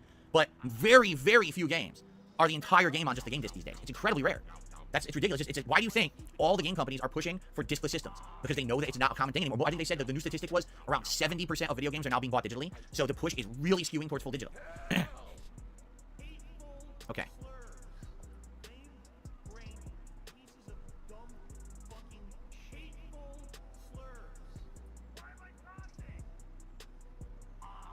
Okay. Excuse me. All right, guys. Let's end the show for now. Thank you for watching. I appreciate tomorrow. Should be an interesting show. We'll talk about, you know, what new stuff we did in Lies of P. I'd be happy to talk about my progress in Street Fighter 6. Hopefully we did hit Master with Lily. I don't know if we will. It's going to be rough going, I feel, tonight. But thank you for a great show. Thank you for the distraction. And thank you for the entertainment. And thank you for the discussion and the fun before we get into ultra-difficult gameplay. I always appreciate that. I thank you all for being a great audience. And I will see you tomorrow. Okay? Guys, like I said, I do need to take a formal break right now. Actually, let me make sure the camera and everything is good. No, it's not. Even the capture device isn't working. Hold on. Hopefully this is a quick refresh situation. Hold on. There we go. And boy, I'm so pleased with this capture device I've been using all year. And whenever there's an issue, it literally just instantly fixes if I just click on it. That's great. Oh, it's so much easier than my old capture device. I need like a whole restart. All right, now the camera.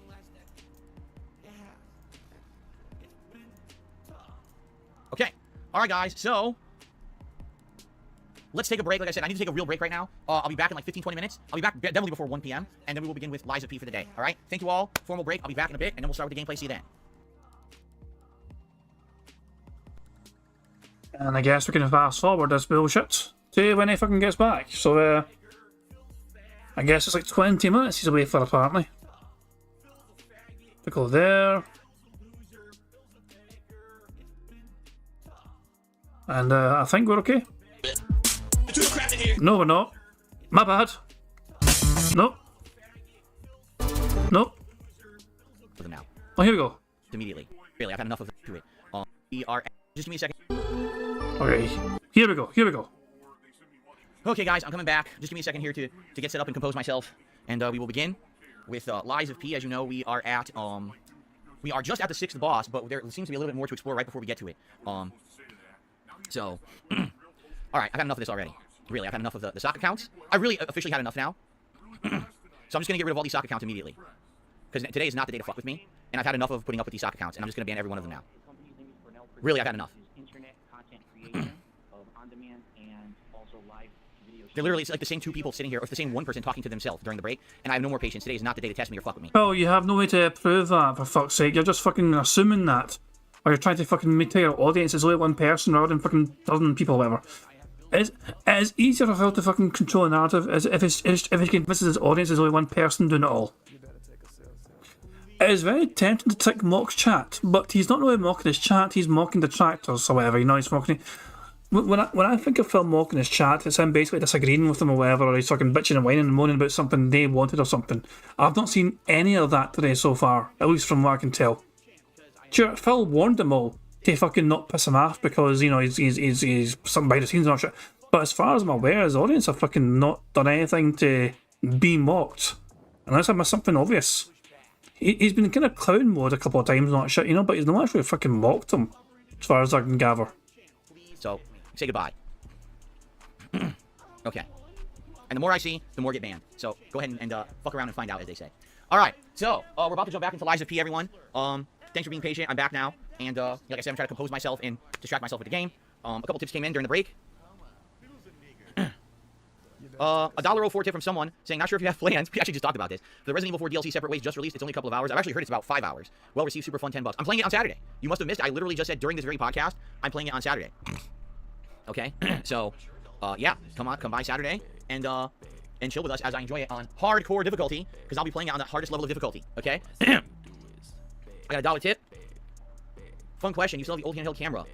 No, you still have the old handheld knocking around like your DS, PSP, and Vita. PSP is anciently gone. I don't even remember when I got rid of it. The PSP I have. No, wait.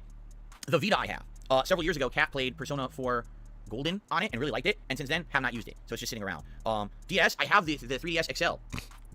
That was the one that has the built-in capture device in it. And that was the one that for several years I actually did capture from. But that also, I haven't even booted it in years, so there you go. So the 3DS XL is around here somewhere, as well as the Vita. But I don't actively use them, so. Okay. What's up, RAC? How are you? All right, guys, let's jump in. Let's get started. All right. Thank you guys for being here today to enjoy the rage. I know a lot of people quit when I had my formal break, which I needed. And now I'm back here for a full stream of Lies of P with you guys. Okay. Excuse me. 3DS was the last damn good console. 3DS was great. Of course it was. All the DSs were good. All the versions were good. The original DS, I just didn't like the way that the body of it was made. It was more of like a lighter plastic. If you remember, the original DSs were all silver and this weird fold. It was very odd. Once they went to the sleek DS, that was the white one that folded nicely and everything. That was like ideal, and since then they've all been superb. Leonaris, yes, there have been lots of lies in the game. You constantly lie to people around you, and in ways it kind of advances the plot and it makes you more human, which I guess is part of the plot, is for you to stop acting like a puppet and to be more human. So, this guy, so you missed an NPC. He's up the right set of stairs in the hotel past the spider. Okay, maybe we'll check that out. Thank you, this guy. Exactly right. You're exactly right. Who is it that said that? Knickerbocker. He says, it felt hollow. It did feel hollow. It was odd. It was light, but it was big, and we picked it up. It felt like all the plastic was hollow, and if you dropped it, it was going to smash it to a million pieces, right? There you go. Panasonic 3DO, I never had. Canadian Kurt. I had a friend who had it. I went over his house, and we played Super Turbo together, and I was like, my God, why is this so good? Compared to, like, the other console versions, which were very primitive. We were talking SNES, Genesis stuff. So at that time, 3DO was outstanding. I remember it. Like, the graphics were great, the music was great. I was like, oh my God. Okay, Kagome, you're welcome. Hopefully it doesn't happen today. We'll see. Let me know if it does, and we'll try to track it down and see what's going on with that. Okay, the timing now. Are we ready to start, guys? Here we go. Hello, everyone, and welcome. I cannot believe he started more times in the last 4 minutes than I did for the entire fucking podcast. I felt like, what in the hell? What in the goddamn fucking hell happened there with all those fucking snorts when he came back from the fucking bathroom break? Was he? I mean, I went and clipped it fucking for comedy, but did he actually fucking do lines in the fucking bathroom before coming back? What in the hell brought that on? Went for most of the podcast with barely a fucking snort because he was probably up to take a medication, but he comes back from the fucking bathroom and he's snorting up a storm. Insanely. Sadly, it wasn't enough of a free space. We're going to end too shy. So, yeah, we're 23 and 25, quite a strong card. And you might recognise the art, of course. This was art done by Darks of the Phil a good while ago. I think it was last year at some point he done this art. So there we go. And, so yeah, that's going to be the end of the bingo, I guess. Let's go to live DSP and see if he's improved on the $57 he's got so far. Clearly, 1 Minute Man has been because he's got $79 now, so there we fucking go. Fucking anyway. No new members though, so he's risking losing members. If nobody fucking gives him new members, it might plummet again before the end of the fucking week. So there I can go. But yeah, $79, so Phil is going to be quite pleased as punch. Don't wonder he's playing this fucking game a lot, because it is one game for whatever fucking reason, which is actually getting him some good, solid tips right now. So there you are. I'm going to end with otters. There's no otters to be seen there. Let's go to live. Maybe fucking. Wait. Oh, as soon as damn. There is a fucking otter right fucking there, enjoying the rain in the Vancouver Aquarium. Let's go to Monterey Bay and see if there's any there. No. Yeah, wee bastards. Fine, we'll fucking stick to Vancouver then, because there's otters there for us to enjoy. Fantastic stuff indeed. So guys, I'm going to wrap up bingo there. Sadly we couldn't get a full house, but as always, tomorrow, as the old saying goes. Thank you very much for being here. Thank you very much for keeping me right in the card as well. Sorry for missing a couple of things in the card, but I'm so glad you guys went and caught me and made sure I went and got them ticked off anyway. But yeah, these otters are so goddamn fucking cute. But yeah, I'll be back tomorrow with some more bingo antics and all that jazz. But until then, guys, hope you enjoyed it here Monday. However you wish to spend it, and I'm going to end things how I always end things by playing Notorious P.I.G. contributions made by the supremely talented Pixar Animations. There's that wee otter with the ball. Remember, I think someone asked earlier on, what's that wee red ball? Where that sort of otters are something to play with. They like fucking grabbing wee things, you know, like the wee balls, not, you know what I mean? Just something to do something with their hands with, swim about, you know. There it is there. Look at this, so cute. Anyway, enjoy the today's PIG contributions made by Pixar Animations. I'll be back tomorrow with some more bingo antics, but until then, enjoy the rest of your Monday, and I'll catch you all later. Peace out. On September 14th, a pre-authorized payment of $16.51 from PayPal.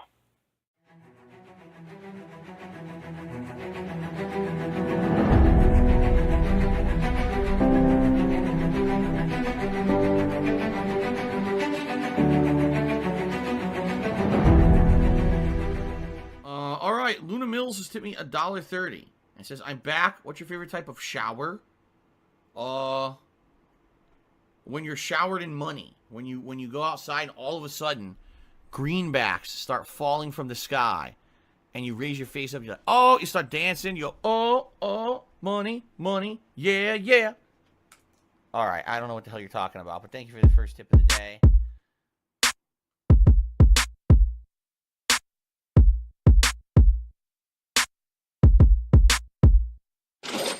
Money, money, yeah, yeah.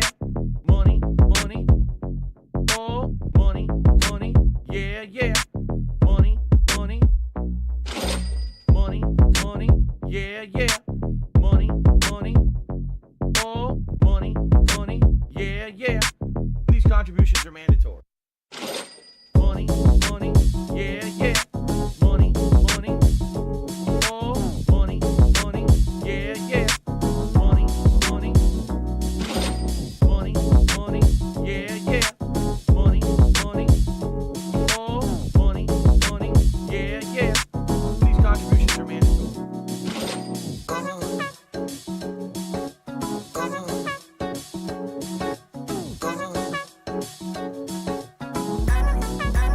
Show me the money.